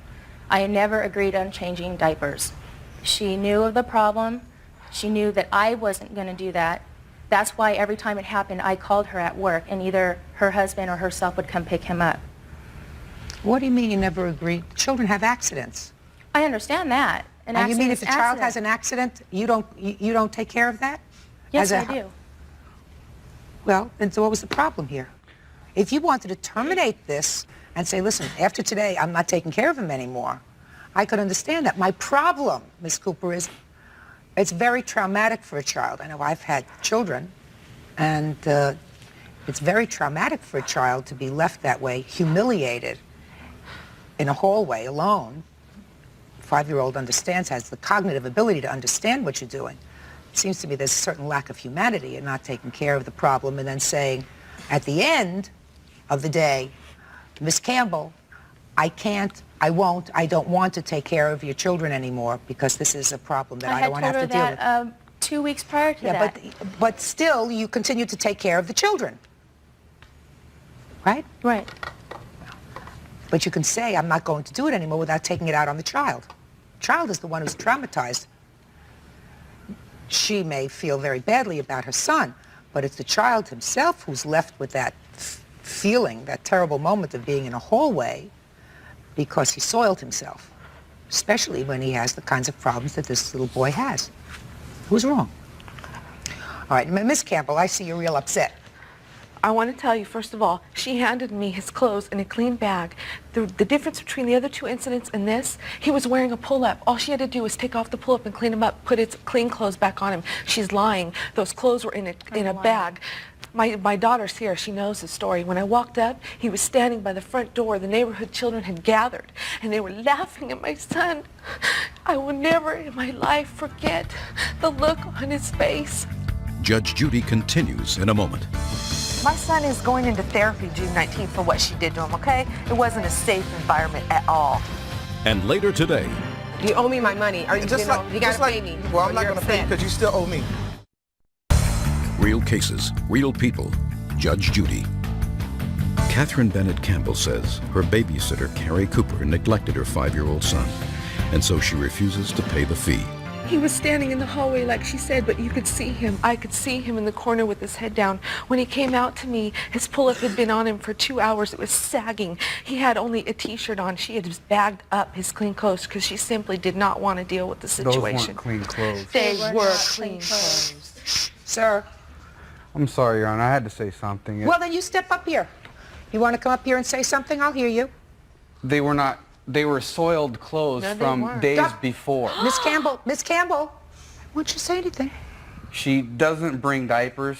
She had bring clothes before, but they had been soiled in prior. That's why they were in a plastic bag. What's your name, sir? I'm Tom. Tom what? DeLeo. Mr. DeLeo. You were home when this happened? Yes. You have children, sir? Yeah, her daughter's my daughter. You know how protective people are of their children? Yes, I do. Miss Campbell is protective of her child. You are particularly protective of a child who has a disability. We were protective of her kids, too. No, Mr. DeLeo. You're not protective of a child, sir, if you don't take care of that child. Well, it's in not the same way that you would take care of your own child, and you would not leave your daughter in that situation. And if you would not leave your daughter in that situation, you don't leave a child entrusted to your care in that situation. I want to say, when she made that phone call to me, if I had known that my son was going to go through this, you better believe I would have picked him up. I never intended for this to happen to him. Had you always paid her on time? Yes. Yes, ma'am, I did. And you paid her at the end of the month? Yes. For the preceding month? Correct. Now, you know that she took care of, by the way, did you report this incident? Yes, I filed a police report, which I have a copy. Tom DeLeo is also involved. I want to explain to you this. When my children got into the car, both of them at the same time told me, Mommy, Tom hit Josh in the head. Tom hit Josh in the head. Then Josh told me, no, you know what? Jenna's going to tell you. Then Josh told me his feet hurt, and that's when I asked him, were you in the corner all this time? And Josh said yes. I have filed reports with community care licensing. I have filed a police report. I have filed a police report. Child Abuse Registry is currently investigating that. Anaheim Police is awaiting their report. Okay, well, that's a good I have idea. that here for What's you. your name? Jenna. Jenna. Jenna? Is your name Jenna? I have a little granddaughter whose name is Jenna. She's 2.5. Jenna, would you like to come up here and talk to me for a minute?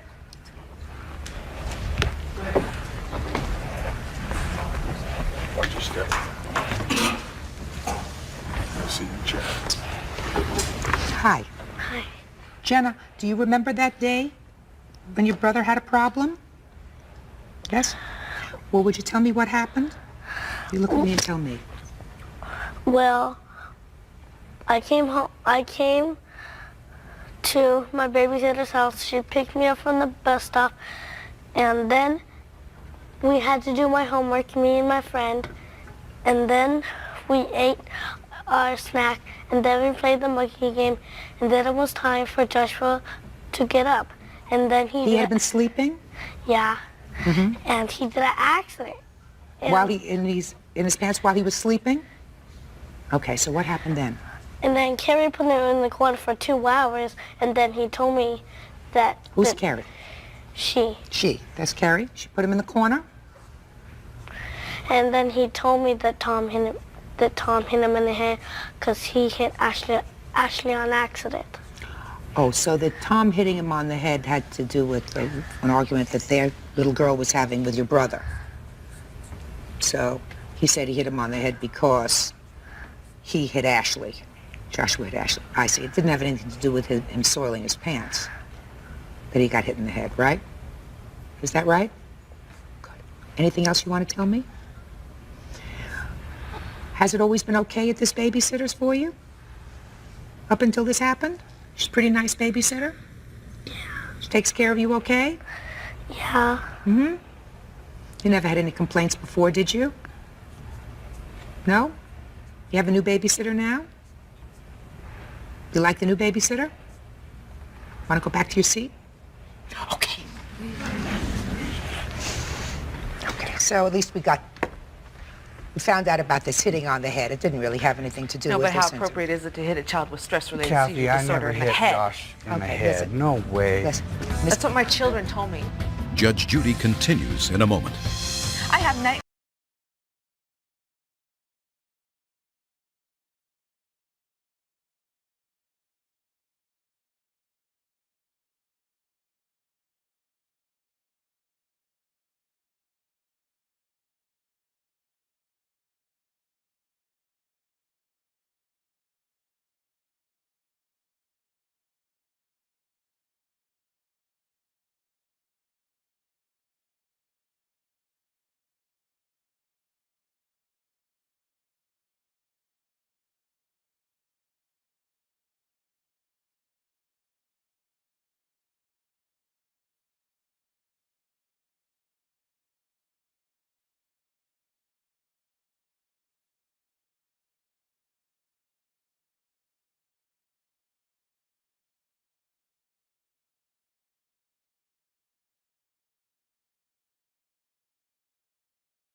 डर की आवाज free fire के मैदान में मेरा अलग ही अंदाज zone बंद होता जा रहा दिल भी तेज धड़के स्ट्रिंग्स पे जज्बात हर नोट आग भड़के स्क्वाड मेरे साथ